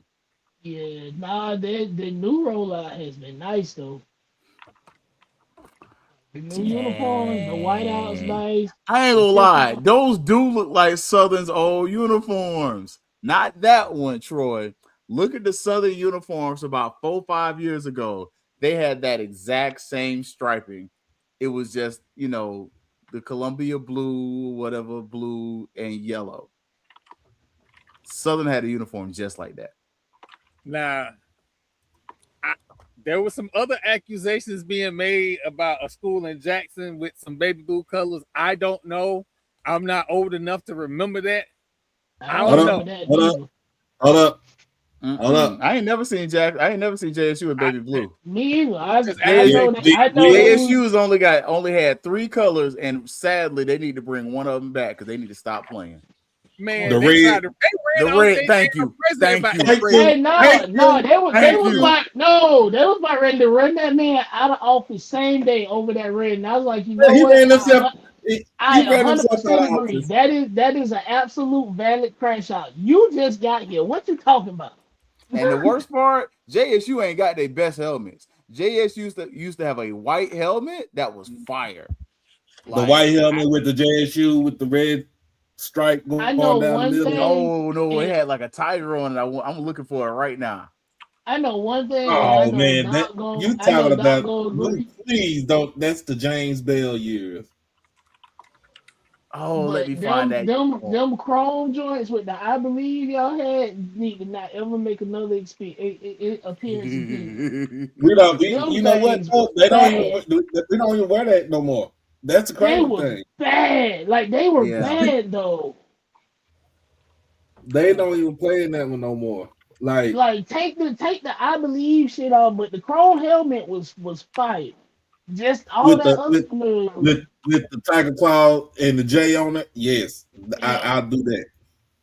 But take that other shit off. Like I wish we could get a green chrome one. Now that let me go play the lottery tomorrow. Look, I you ain't the got you. only one. But family reunion must be rough, Crook. Oh No, my but Crook God. Crook not lying. He said his mom was at Jackson State back in the 70s. I know Then she went y'all to be. school I know y'all be and fighting. and Robert Brazil. Yeah, she said he said it. I know they be fighting. He talked outside one time. We was talking No, about my niece is at Southern, and I was like, don't even start because you ain't gonna be able to finish. You better leave me alone. I mean, there's nothing to say. Don't even. Because she said something, it was my sister that went, and she was a cheerleader, so they went to the game. And she texted, she talking about, don't say nothing when we win. I was like, well, who and what quarterback? When you be winning games and win. Oh my goodness. Like, you man, ain't have something like you that. don't even like sports like that. Leave me alone, girl. Southern done cleaned up their helmets. I ain't gonna lie. I like the old Southern helmet with that Pete Richardson had with the little jaguar on the side of it. Yeah, that was nice right there. That was nice. I'll say that. I think I like the one where BJ Jones was playing him and Mo Carter when they was playing in Southern. That's the only time I'm giving y'all credit. Other than that, I still can't stand you motherfuckers. Hey, Keith, you think we're gonna see a return of gray jerseys this year? No, but man, this smoke jersey, this FAMU smoke jersey was fire. We got a gray out game. That's what I'm asking. I just know they better not walk their ass out of Paul Gilmore Fieldhouse with anything black on. I want to apologize again. They said put the best black jerseys up. I went and found the FAMU black jerseys. And when I tell you, I got hazed. You got booed off the stage. Oh man, Because we couldn't win in them things. How many man? And they clean looking jerseys. They clean. We just can't win in them, and that's why we don't wear them. There's only one team on campus that's allowed to wear black, and that's softball. That's it. Baseball too. No, baseball just lost SWAC championship in black. But regular season though, they wear black a lot. No, Keith. They lost their black privileges too. They can wear that green with the orange pinstripe. That's what they can wear. I like those. Them nice. I'm gonna tell you something. Listen, I know I might be in the minority. My favorite FAMU setup is green on green. That's my favorite setup. Well, with the white helmet, maybe, but no. But even I ain't gonna lie to you, I don't even really like our current helmet. I like the Quinn Gray helmet. That's my favorite. With all the stickers. Stickers coming back this year. Stickers coming back. He bringing back the Rattler stickers. Yeah. Yeah. I saw the EQ. You about to get belted behind over black jerseys. You see what I'm saying? Over some black jerseys. The EQ posted a picture of them earlier this year, so I'm assuming that they making a comeback. They coming back. I want to see what football jerseys we got coming back. Because I ain't gonna lie. Honestly, I like the jerseys that Quinn fuck all that. Fuck all. I just seen Howard cleats. Them Jordan. Yeah, Jordan school. If I don't see some LeBron cleats, we already have some. I thought. We need some new ones. Those are the only ones we had. Was those? I think they were those. We better come out clean. But he doesn't sponsor us for football. He don't cover us for football. Who? LeBron? Yes, we do. Yes, we do. We only wear Nike LeBron jerseys. But Nike that's jerseys. because we don't wear LeBron football jerseys. So because LeBron, I think it was only for made for the men's basketball team. Let me go ahead and update my greatest basketball players of all time. Let's go ahead and drop him down to 12. He ain't going up until he fix the problem. But no, drop? I actually Wait, he 12? dropping LeBron to 12. How Hey you Keith, drop I LeBron actually to like 12? the jerseys Queen played in with the rattler around the collar. Bring them back. So Yes, listen, yes, Hey yes. man, I don't want Bring to see them back. them jerseys because y'all beat the brakes off of us when y'all came to Jackson in '98. Oh, and them Y'all rattler wore, Man, look. jerseys with the Man, no, with y'all the look. wore rattler them around jerseys the with. back. Y'all Hey Yeah. say man, don't do y'all that wore no them more. jerseys and wore our ass out in the vet. I was like, no, burn them yeah, they shits. coming back. Yeah, they I've coming heard, but back. they were supposed to come back last year too, weren't they? But never mind. Yeah, but never mind. Never don't. We not gonna bring them back. We might have had 3 people on that team all season that would have got stickers. You know what we need? We need one of them men in black little clickers. That's We what we do. need. Yep. So we can just flash the whole fan base so they can just forget about last year. Mm-hmm. I mean, it didn't last long. It did not. They go. Heck, it was gonna be shorter if Marvel would have had her way. Y'all should just let that lady do her job, man. Y'all be get in the way of a good time. Who? What you talking about, Willis? You better leave that Troy. Leave that dog alone. Please. And I mean that figuratively and literally, because she went to Georgetown. Leave that dog alone. I mean, she did what I needed her to do. Because now I can ask Hey questions about Troy, quarterbacks.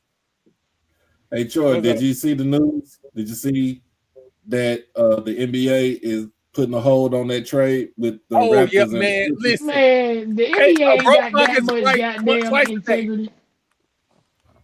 Man, Listen. they ain't mess up my good time, so I'm good.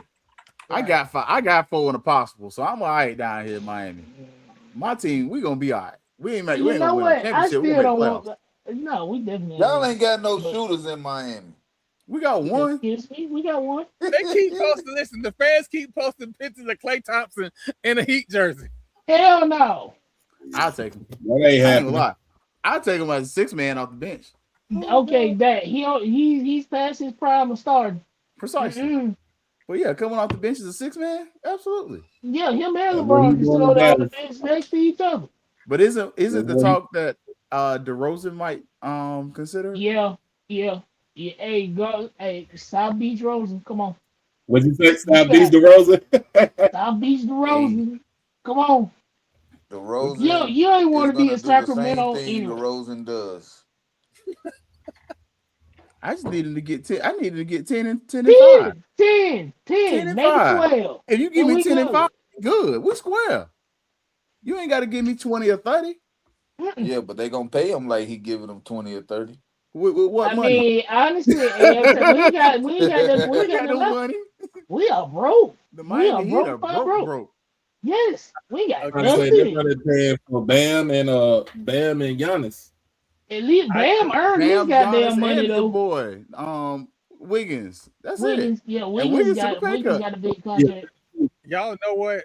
I want to thank the Miami Heat. Don't you start no Miami shit, Heat, Troy. the Miami Heat made me happy because I ain't got to worry about Giannis in Boston. Thank you. Knicks in 5. I'm just upset. I'm I like upset whatever that we team Jaylen didn't. Brown went to.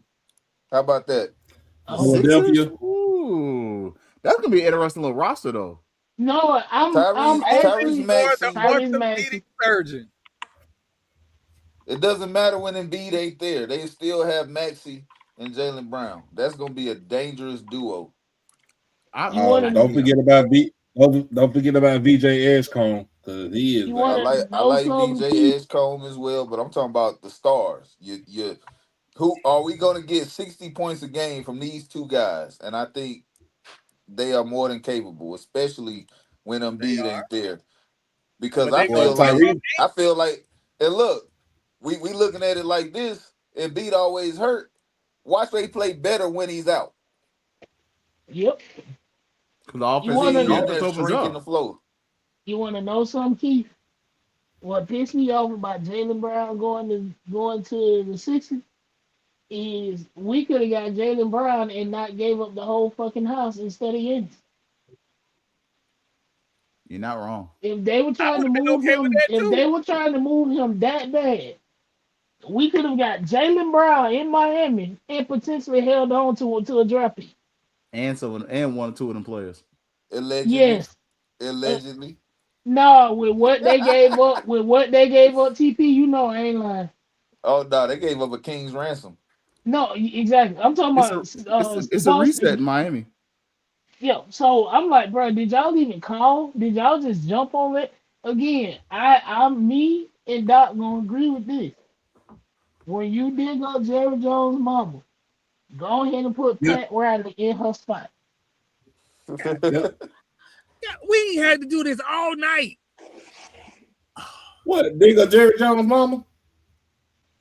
All night. But Miami gonna be all right if they could get another shooter.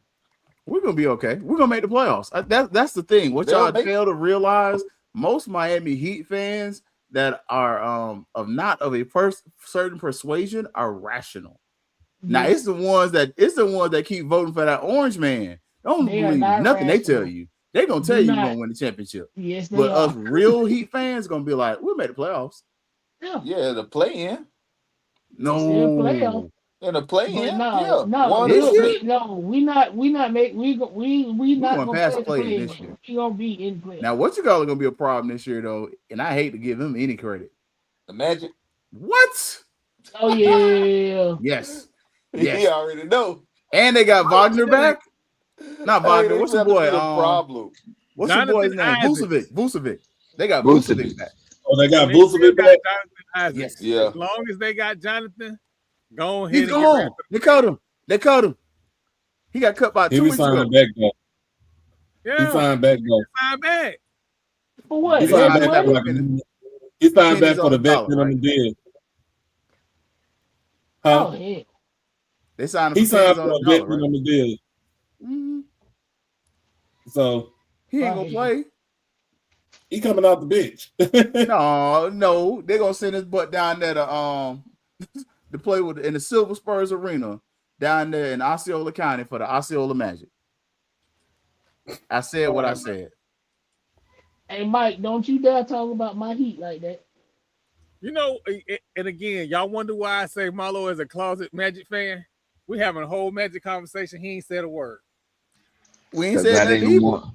I didn't want to be with the noise in the background, but I can't be no closet Magic fan and I got season tickets.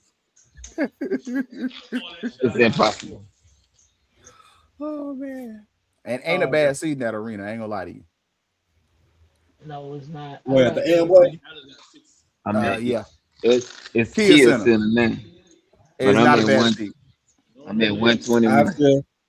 I still call it the Amway. Yeah. Nah, I sat at the top of the arena. I sat at the bottom. Ain't no bad seats. I've sat in the boxes. There ain't no bad seats in that arena. Wow. I don't know what's Don't going say on. nothing about arena because I'm pissed off that the Mavericks moving from downtown. I saw that. That's a money grab. So they're getting a new arena, and so are the Stars, right? The Stars the Stars are gonna want to play in Plano, which is 15 miles from downtown. And then the Mavericks want to go up to North Dallas by the Galleria and build an arena over there. But look. You said in North Dallas? 8 yeah, on 35 going towards Wichita? No, since we want to start. It's on 635 in Valley View Lane. Pull up their schedule. I think they're gonna have 8. Right before you get to the high five. Oh man, hold on. Let me pull up this schedule because he said ain't no SWAC schedule too. He made sure he just did that schedule yesterday. He made sure he said 8-0, right? Y'all not, bro. Y'all not going 8-0. I'm going straight to the SWAC schedule. Right? I got two losses at least on them. I got 2 losses on them. So, but it's possible. They schedule is weak. I ain't gonna hold you. Them first 4 games ain't weak though. I mean, in conference though, like So everybody want to talk about what people did last year. That first game of the season, that Texas Southern game last year, wasn't that a turnover fest? Yes, it was a turnover fest in the rain. Oh. I was about to say, hold up now. The rain played a factor. Correct. That's why I was like, and that's one of those games I really hate to say that you can, but for some reason the records don't seem to matter in that game, and I really hate to say that. Like that game's always a toss up, even when it shouldn't be a toss up. So to say, I mean, that's a lot of games though, especially when you start looking at, you know, you got your homecoming games, and the team they might have chose a team that they feel like they know they can beat, so they don't have to focus as much. And every time you do that, you leave yourself open for an upset. We see it week in and week out. And then here go the best part about, or here go the interesting part about this, right? They didn't start their schedule off with no cupcakes. So they got to get out of them first 2 games healthy. First 3 games healthy. I'm sorry, the first game healthy. They got to get out of this game healthy. Before you look at it like this, Troy. We either about to start off firing on all cylinders and ride this train to the end, or we're going to have some early growing pains, but we're going to learn from them because we have to play good teams. I think, okay. I didn't realize Tarleton was putting up buckets like that. Yes. Boy, and they don't have one quarterback. They got 3. Give me Tarleton in that one. Respectfully. Tarleton been putting belt their ass to folks the last couple of years. I wasn't going to say it, Doc, but I got Tarleton applying belt to behind. Hold on. What you mean when you say they got 3 quarterbacks? Tarleton is a FCS. Tarleton is a FBS school disguising themselves as an FCS school. I'm just putting. Look at the comment. Look at the comment. This is why I like Lionel. This why right here. I don't want no rational fans. Now. No, please be irrational. This man said they got to get out healthy. Listen, I ain't tweaking. They got to get out. You going to them. What you mean? Tarleton by 20. Yeah. I got Tarleton by 20. And it is not a disrespect. If you don't feel going like to their your house. Team can do it, can you really call yourself a fan? You right. You know. My boy said I'm irrational, but y'all talking as if they FBS. Like let's take Cowboys fans, right? They've been delusional. Oh shit! Come on, don't do that. Don't do that. I ain't said we don't win no Super Bowls. I ain't said the Cowboys win a Super Bowl. But every year is we them boys. It's always gonna be we them boys. It's always we them boys. It's always gonna be we them boys, and with the Bucks, it's gonna be hey Tampa Bay. The Bucks gonna here to shine. Come on now. Hey, but if you not an irrational fan, you can't call yourself a fan. That part of being a fan, the root word in fanatic is irrationality. He sure is. Hey, listen, Lionel, I know you feel like we just talking, but when it comes to actually analyzing games and breaking down games, take the jokes aside. Put them to the side for a second. They lost to Abilene by 3 points. You're arguing about a 3-point loss to Abilene Christian College. And Abilene is listen. Abilene I is come on. I know I cover HBCUs, but I'm a PWI guy. You can call me an HBCU dude all you want. I don't give a darn. Abilene is a good Church of Christ school, just like Harding and Lipscomb. And I already know they get all our little monies, the black and the white ones. Yep. Sadly, we don't send nobody to Southwestern Christian College. Nope. So y'all already know. We arguing over 3 points. Everything else, they applying 60 to North Alabama. Forget all that. But before we get up out of here, I ain't gonna go through the whole schedule because it's already 10 o'clock and we got to get out of here. But tell me, Lionel, what your score prediction is for Tarleton State. Just give me a number so I can put it up there.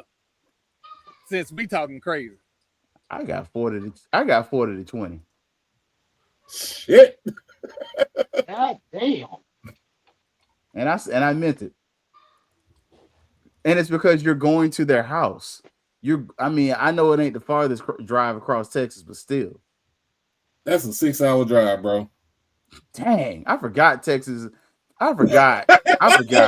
Yeah, I definitely forgot. they're gonna be riding for a minute. Dang.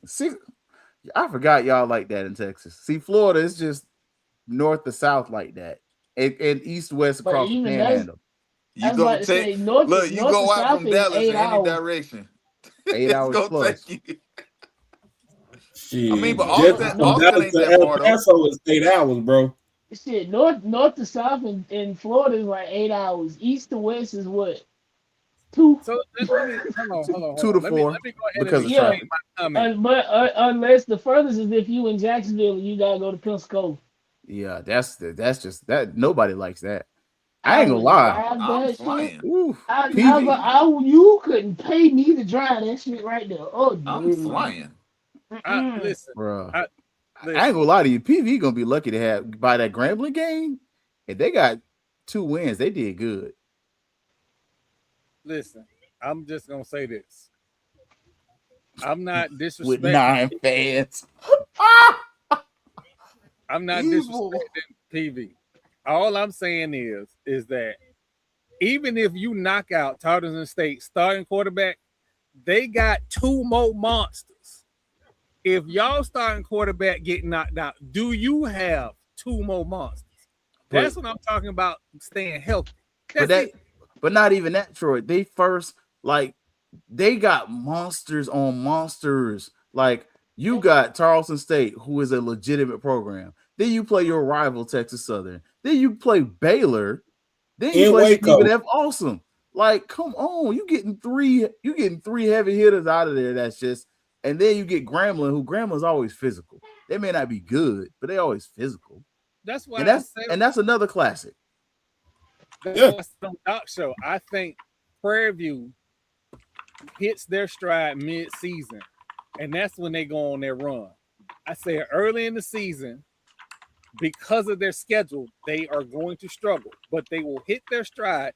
And I predicted them to win the West. Oh my God. I'm so disrespecting them. Same. I picked them to win the West. When was the last time It's gonna be a limp though. What year was that y'all beat SFA? Lionel? Because if there's more than like 6-7 years ago, they on a whole new coach. Last year they lost close to Texas Rio Grande. They beat Northwestern State. I don't know how big. I mean, that don't even mean nothing because everybody will try to beat Northwestern State. Right. That's why I was like, I don't know how big of an accomplishment that was. I was gonna go back and look at their record. I don't remember them being y'all good. played Stephen F. Austin 2013. Northwestern State was a whole team. And Coach Cartel is not one of them dudes where they think they just gonna lay down for y'all. No. Them dudes was 3 games away from going to the national championship game. Both them and Tarleton State. Come on now. Like I said, SFA record is 5-1-1 against Prairie View. Prairie View beat them 1 time.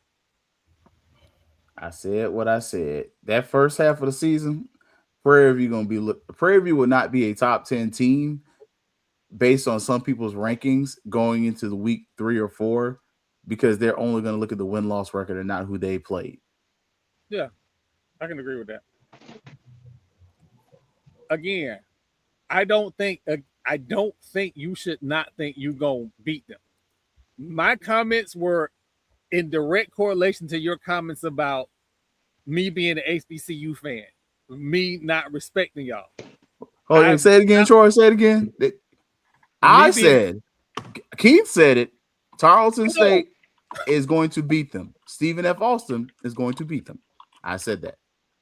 I hope Prairie View applies belt to behind.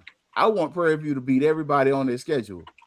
But in this particular case, my rational side says going after that Texas Southern game, Labor Day Classic, Going to that Grambling game, you got one win, maybe. And at the end of the day, let's be real. All right. At the end of the day, let's be real. Forget this schedule. Put that to the side. Let's say y'all make it out of the conference and y'all go to the Celebration Bowl. All I want to do is for y'all to finish the dance. I don't want to see another MEAC sneaker ball because they celebrating that they came back in the second half. I don't want to ever see that again. Ever. I will say it is somewhat of a good thing between that. You get a little bit of break between that Alabama State game and the SWAC championship. Whoever did y'all schedule did you a solid there, because otherwise, that first half of the season, y'all got a tough road to hold, buddy. But they better be doing gases right now. Not to the season start. Gassers. What's the point of doing the gassers, Troy? Y'all, they need to eat right. Like, bump all that. You need to get in conditioning, but eat right, because that them linemen already about 30 pounds undersized. That's being nice. So, but again, hey, TP. Yes, sir. I know you got to get up out of here. So, what you got for us this week? I don't have a lot, Troy. Just as we draw closer to the football season, answers are gonna be far and few between.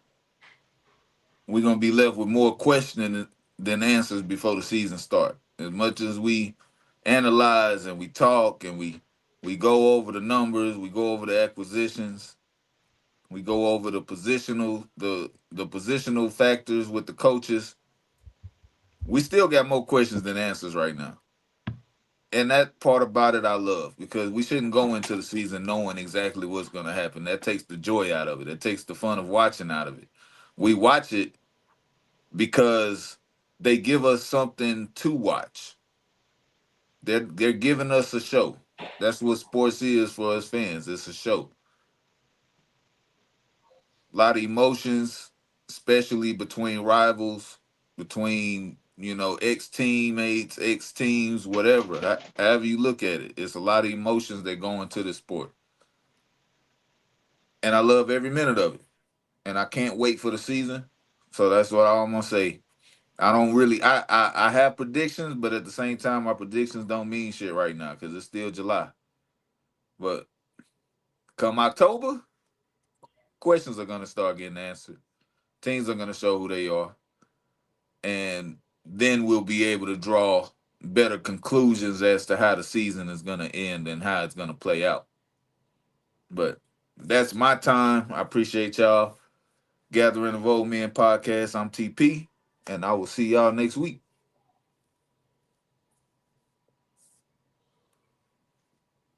Oh, man. Doc, what you got for us this week?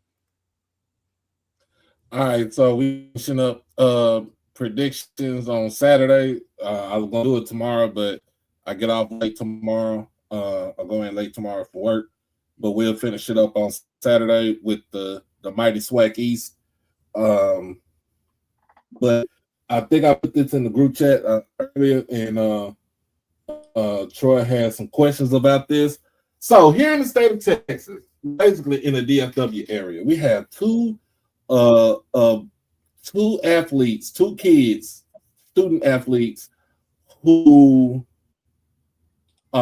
transferred from their original schools and decided to go play with pretty much another state powerhouse, right?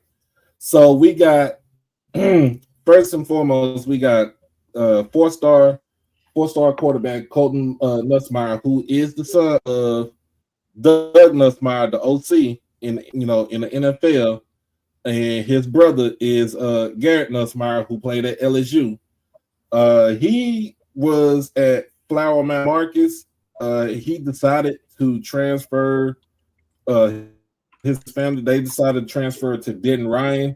Denton Ryan has always been a state powerhouse. Flower Mound Marcus was a state powerhouse back in the 90s. They kind of fell off, but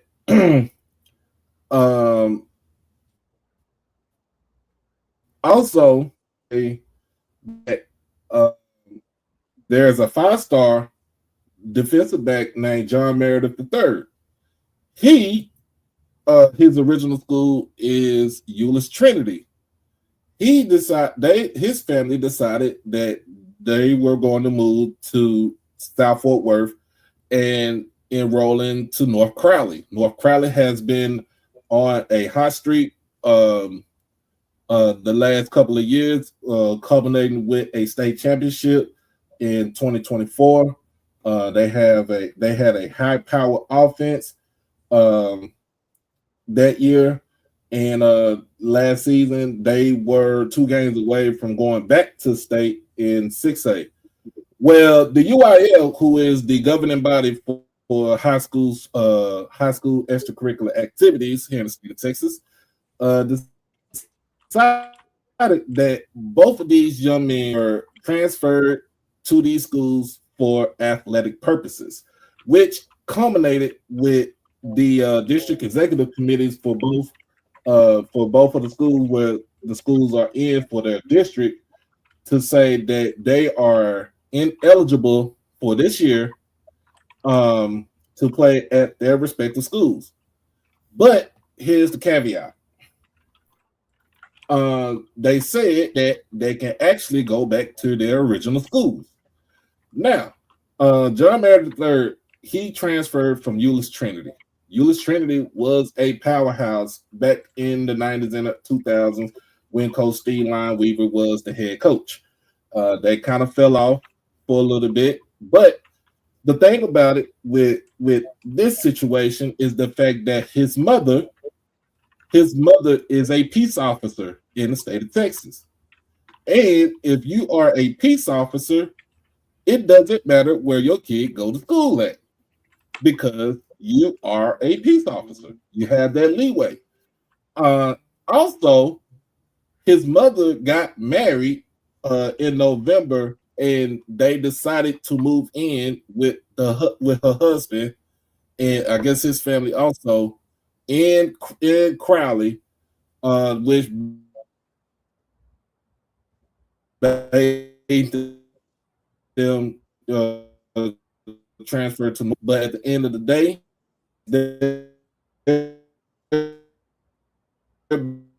business, because athletic purposes, it was basically he is following his mother. His mother got married. He has a stepdad. They moved in together. They are like the Brady Bunch. I say let him play, and he is a legit 5-star. He did play receiver when he was at Euless Trinity back last year, and he is a 5-star who has committed to Texas. If here's my thing, just like we say in college football, right,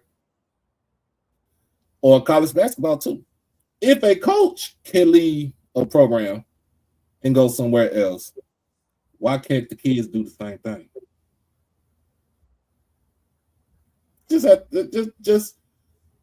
Just a thought right there. Why kids do the same thing? If a coach can leave, why can't the kids leave?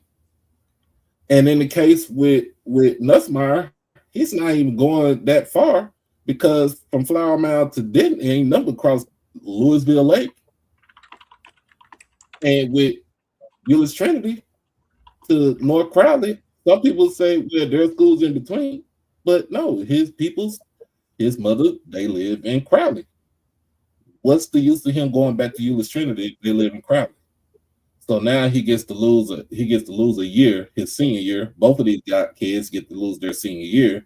And there's a lot of kids that have been ruled academically, but ineligible for this year, based off of moving for athletic purposes. I also want to question the coach from Euless Trinity, because he kind of baffled me with some of the things that he was saying. But I'm gonna get on that on another time. But other than that, I hope these young men can go out there and actually play. And I would, if it was me, I would fight the UIL and I would fight the district executive committee, because what you're not gonna tell me is is that if we move to a place and I move because I have a better job, it's not because I want my kids to be be going to a school for athletic purposes. We move because this is a family move. This is not solely on him. But other than that, I really don't have anything else. I did see that Marcus Spears Jr.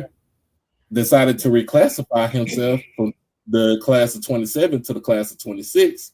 And guess what? He is on his way to Texas, where his sister is, who's on the volleyball team. So, what big Marcus Spears, Dallas Cowboy legend, got both of his kids at the University of Texas, one playing basketball, the other playing volleyball. That is a athletic family that nobody can argue about. But other than that, y'all be blessed and y'all be safe. Hug your loved ones and love on your loved ones. Don't be like that white man cutting your penises off because you need to get beat out the penitentiary. Easy. Jesus. Oh, this thing gave me the disclaimer on my damn outro. Ain't that a bitch? You know. Woo. Keith, what you got for us this week? Not much, man. I definitely appreciate Troy for having me on because our brother was extremely tired. I ain't gonna lie to you. I literally slept like an hour in 2 days. I'm like, but anyways, I appreciate it. So gonna talk about recruiting. Thursday is when I'm gonna do the Orange Blossom Classic show. So next week, so that way while y'all are SWAC Media Day, I can drop that. But really just talk about FAMU stuff, man. Just trying to figure out kind of what's going on with more of the recruiting and kind of just looking at leaning into maybe writing some of it down so that, we can have some visuals of it and starting to get ready for that way too early to tell football. Like kind of like y'all waiting on some of the rosters, some of the ones I know about, but with the predictions coming out, and then normally with SWAC Media Day coming out, y'all get some of the rosters, and some of the rosters do get leaked to us, so we can start to be like, oh, I think this team is going to finish first, second, or third. So, but otherwise, that's about it. I ain't gonna lie. Right now, if you ask me right now, I got Alabama State and Jackson State in the East, like everybody else. That game's gonna be a toss-up. So can Alabama State get their lick back? Can Jackson State stay on top in the West? If you had to ask me today, I would say Prairie View, but at the end of the season, would I be surprised if they don't make it out the West looking at that gauntlet they have? Nah. Ooh. Tell them in my 2 Chainz voice. Shots fired. Shots fired. I don't think they friendly. Shots fired. Danny, what you got for us? Lord have mercy. Yes, that right there. So for all of you that want to donate, it honestly does not matter how much it is. Obviously, we want like big donations because those help the most. But literally any dollar amount helps. I think for all of you that were on at the beginning, you heard from A.D. Matthews and the things that he's pushing. He's got a really great vision. But every AD needs to fund their vision. And so we're finally at a point where we've got a lot of stuff in place at Suno and a lot of ways for people to get involved too. So even if you want to give, you have your own business and you can give and run an ad with us, let me know. Reach out to me. We have advertisement packages as well. That's another way to support Suno Athletics, but also increase your brand visibility and awareness as well. And so we have so many things going on at Suno, but they're great things. One thing that helps us is that scholarship amount. That amount for scholarships is low. Like we could really use like $150,000 for scholarships. And I love that scholarship amount is the highest number, and it's the most, like, that's at the forefront of what we're asking for in terms of gifts, because these kids are staying and they're finishing school. Okay, hold on, EA, give me 1 second. I'm gonna answer that in just a second. So the scholarship amount is really important. One thing that he didn't mention is that our athletics retention rate is 77%. Nice. 77%. Our student athletes come and they stay. And when I tell you, the ones that stop playing their sport, they still stay. And they finish their degree. We graduated 25 student athletes in this spring. The first 4 recruits at Suno, they graduated. They graduated in May. And now they're off teaching. They're in grad school. They're working during that gap period before they start grad school. There's just great things going on at Suno, and I would absolutely love for you all to support Suno athletics, because you're impacting a life, right? And I want you to think of it this way. You all don't have much to give. Okay, if you get $50, you're taking care of meals for 1 full day for 1 student athlete when we travel. Now, we do a lot of traveling, but if you get 50, you're taking care of 1 student for 1 day. If you donate $150, you're buying a pair of shoes for one of our student athletes.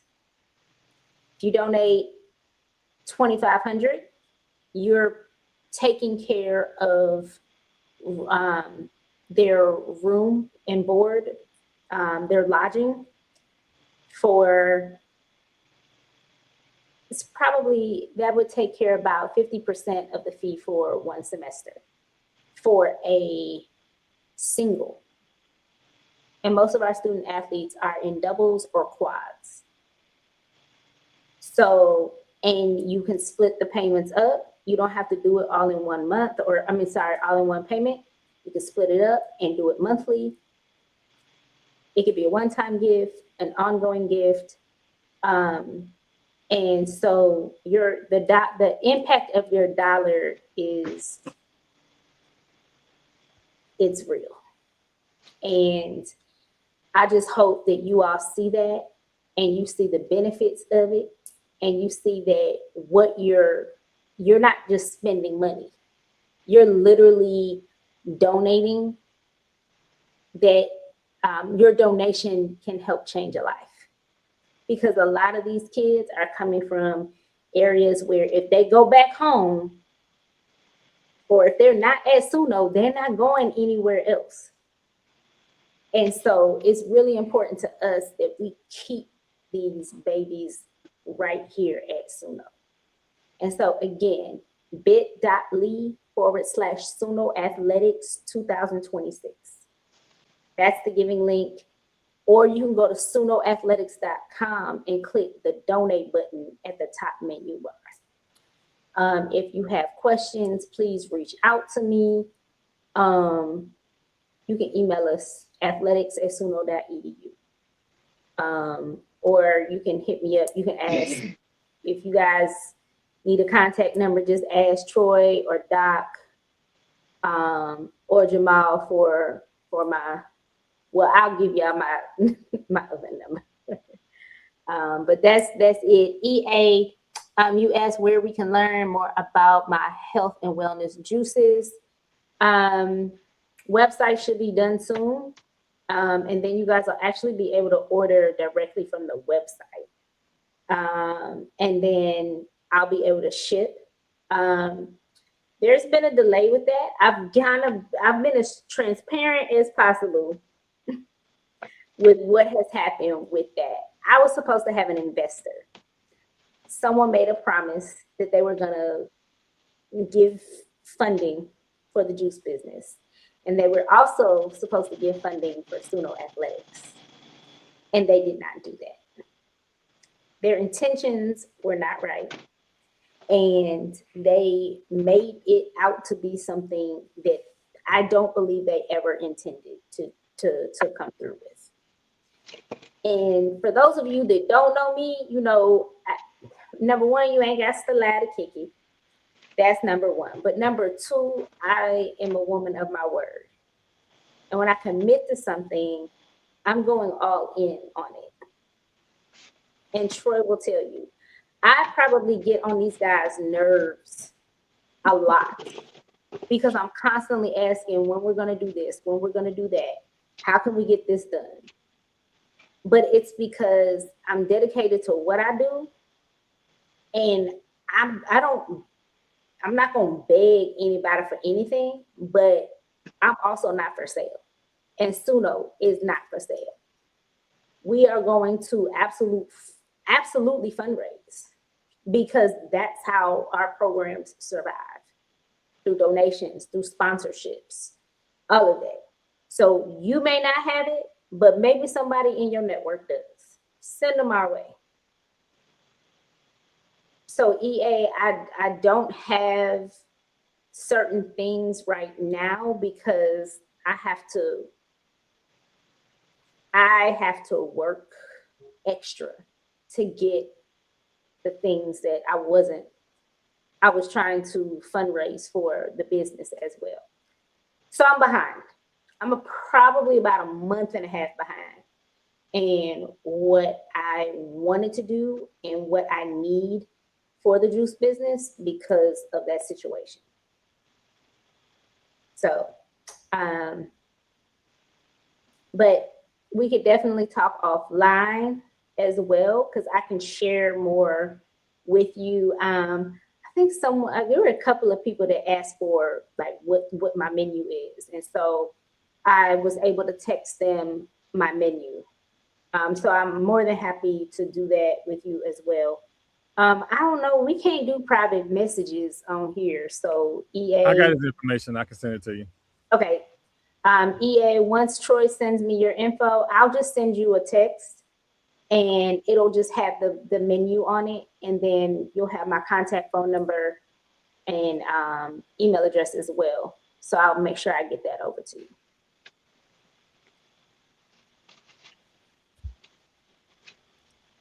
Can I say the name? Am I allowed to say names? No. I shouldn't say names. You know what? I'm not today. Not today. Whew.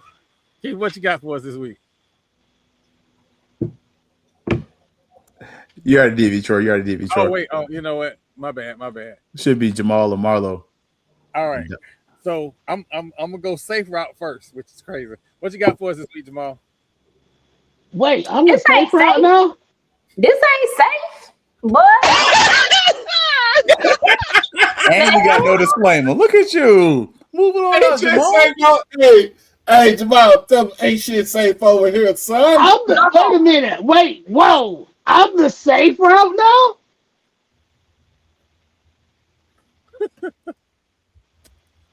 I'm offended. Now, know what? On Tuesday, I'm really finna show out. You might as well be prepared to answer questions at media day.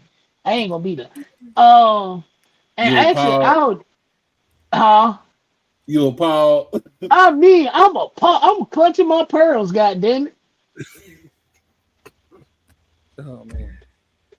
I have a couple of crash outs, but I'm actually saving them. But those of y'all that know me and Troy occasionally get to do CB hooping on the weekends when our schedules line up.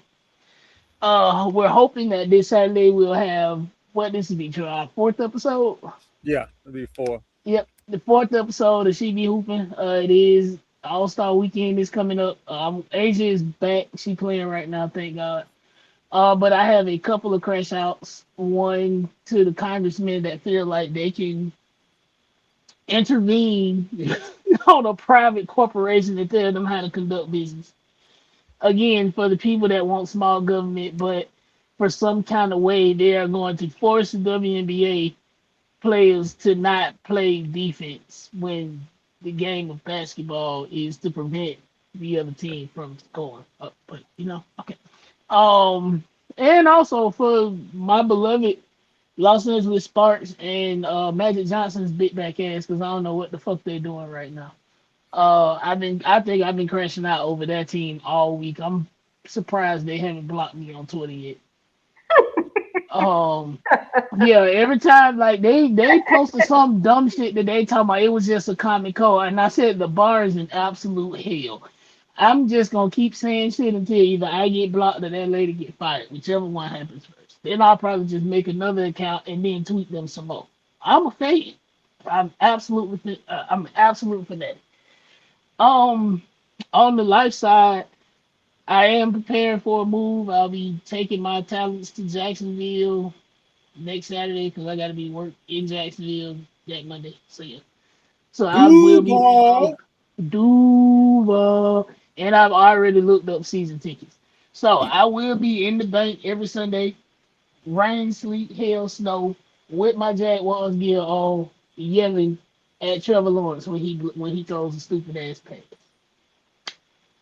But that's actually all I got. I'm in a good mood this week. I have not let my job piss me off all week because I'm leaving. Ain't nothing you can do to piss me off. I don't care. I won't be here Tuesday. So, with that, as always, crash the fuck out when people have you fucked up.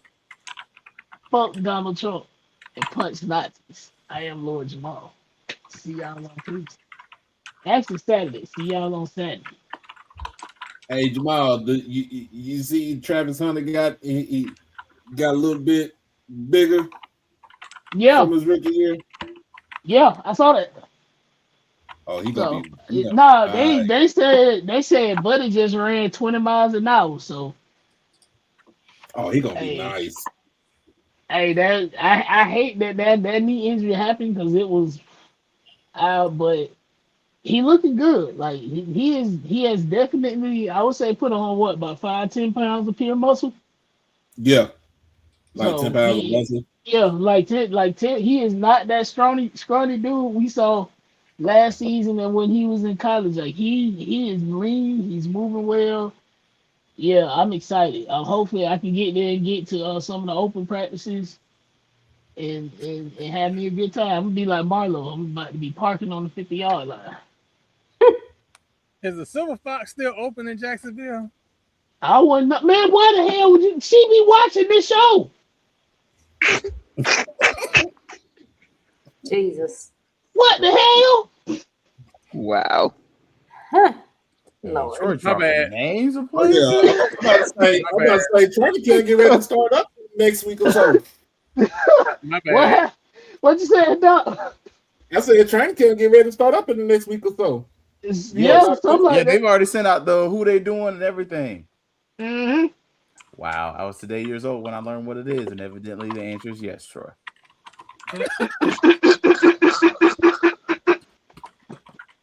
Oh shit! Hey, EA, no. So she is the vice president of, I want to say it's either community outreach or player development, and her name is Natalie Pocketbook White. Her number 10 jersey is in the rafters of the Lawson. She is one of the best point guards to ever put on orange and green and play and shoot a ball. That's my girl too. Did Crook just say Caitlin Clark is a trans man? Yeah, what the fuck?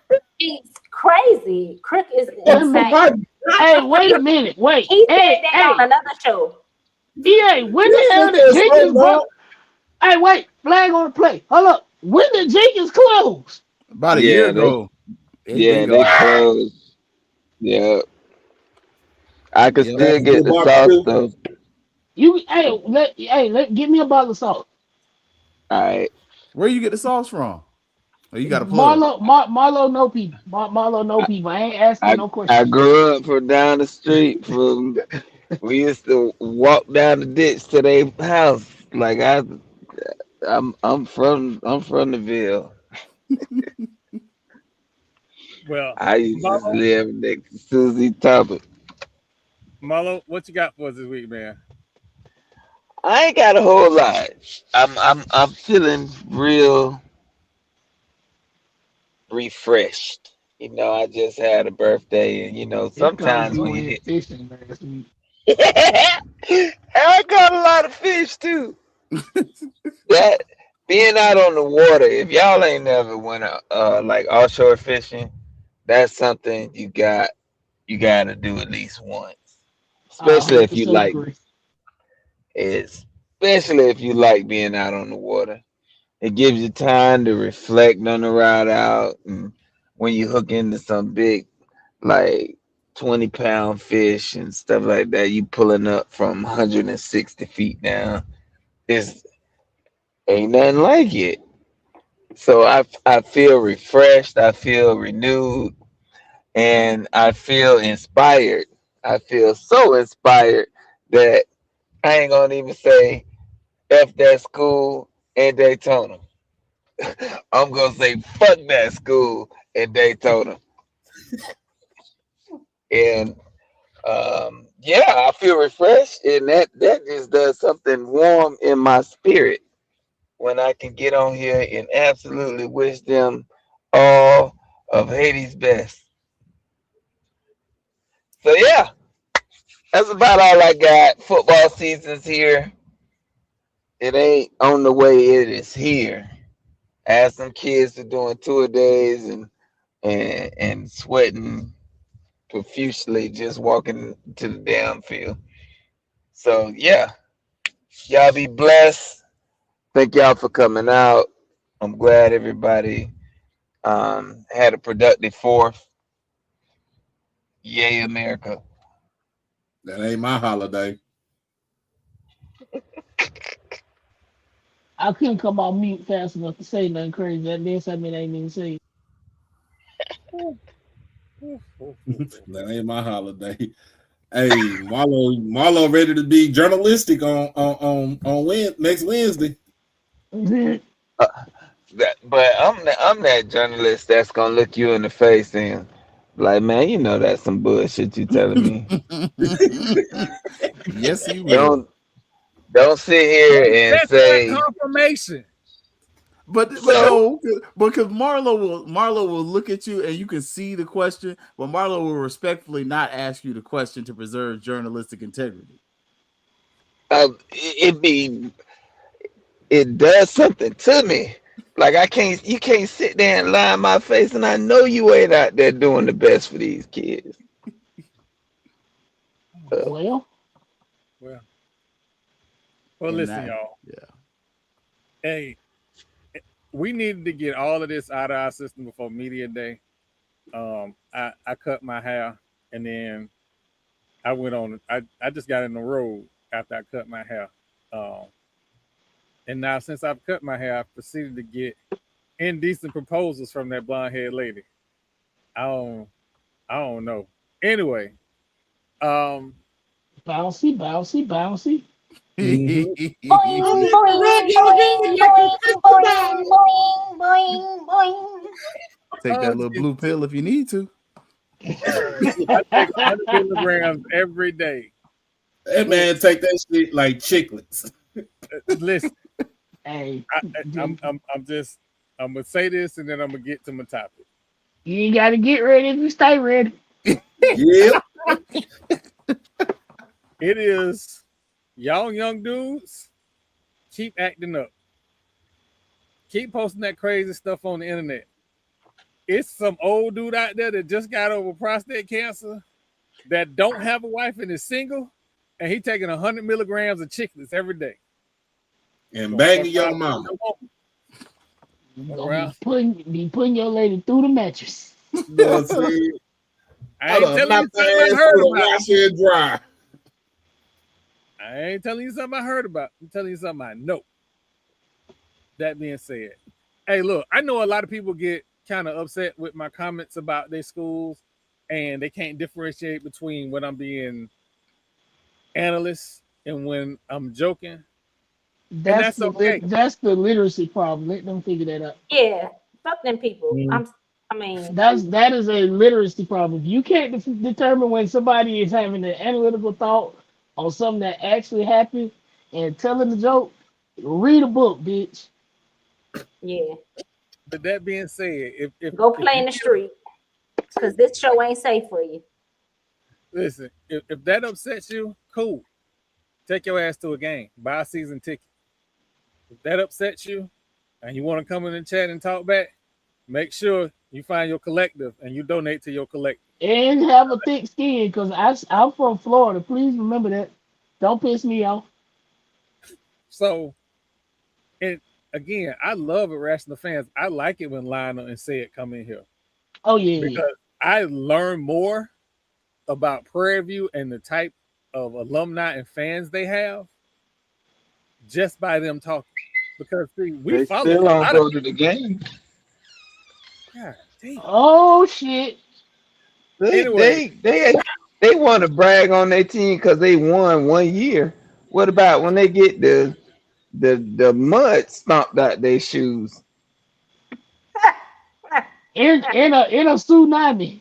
In Kalash. oh man. Anyway, so After they got curb stomped on a bright sunny day for homecoming. Troy, you knew this was coming though. I'm trying to get Yeah. through it. I promise you, I'm trying to get through it. So Nah, but said all right with me though. He gonna get these jokes. yeah. So, but again, I would love for UAPB people to come in here and be the same way. Texas Southern, because everybody else has been in the chat. Grambling, Southern, Yep. Cookman, like everybody else has been. No, in the we've chat. had Grambling people on the show though. Yeah. I would love to have UAPB people on the show. So if you see this show, if you know somebody, hit them up, bring them on the show because this is a fan-oriented platform. And if you have a show, drop the link. For real. And I am in your chat. If you have a show, I am in everybody's chat.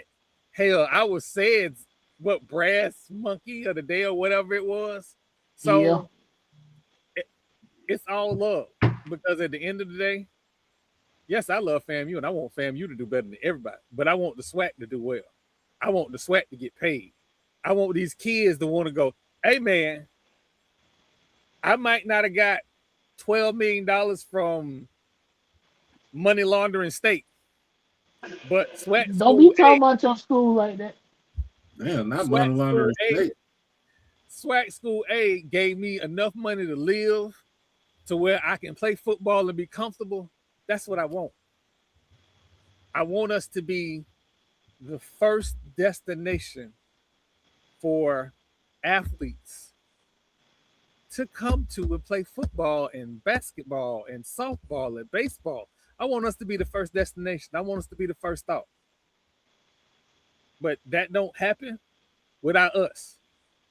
It ain't up to your school or your athletic director to come up with no plan. We know the play. We know the playbook. We've been knowing the playbook for the last 2 years. Ashley and Tashay is out there. They doing the good work, and they're going to be mad at me again, and I don't care. Donate the Fang Exchange. Now, if y'all see me in the headlock on ESPN, on national TV, it's probably Ashley and Tashay. It's okay. I'm safe. It's definitely gonna be Tashay. Ashley gonna be recording. And I don't know if the Shay gonna be put you in a headlock as much as she gonna be boxing. Yeah. Exactly. Yeah, So, it ain't. she is Go a- ahead and right. No. Oh, never mind. Yeah, that's the Deltas though. Makes the pilots. So Performance enhancing drugs is crazy. That shit's crazy. That is crazy. So, but again, I do appreciate everybody that watch the show. Like and subscribe. Tell a friend to tell a friend, because that's how we get the word out. That's how we get the good news out. And man, listen, I appreciate y'all. We get to have absolute fun. And I know other platforms, they making money and getting 20 grand and all that. We having fun because we spreading the word. Yep.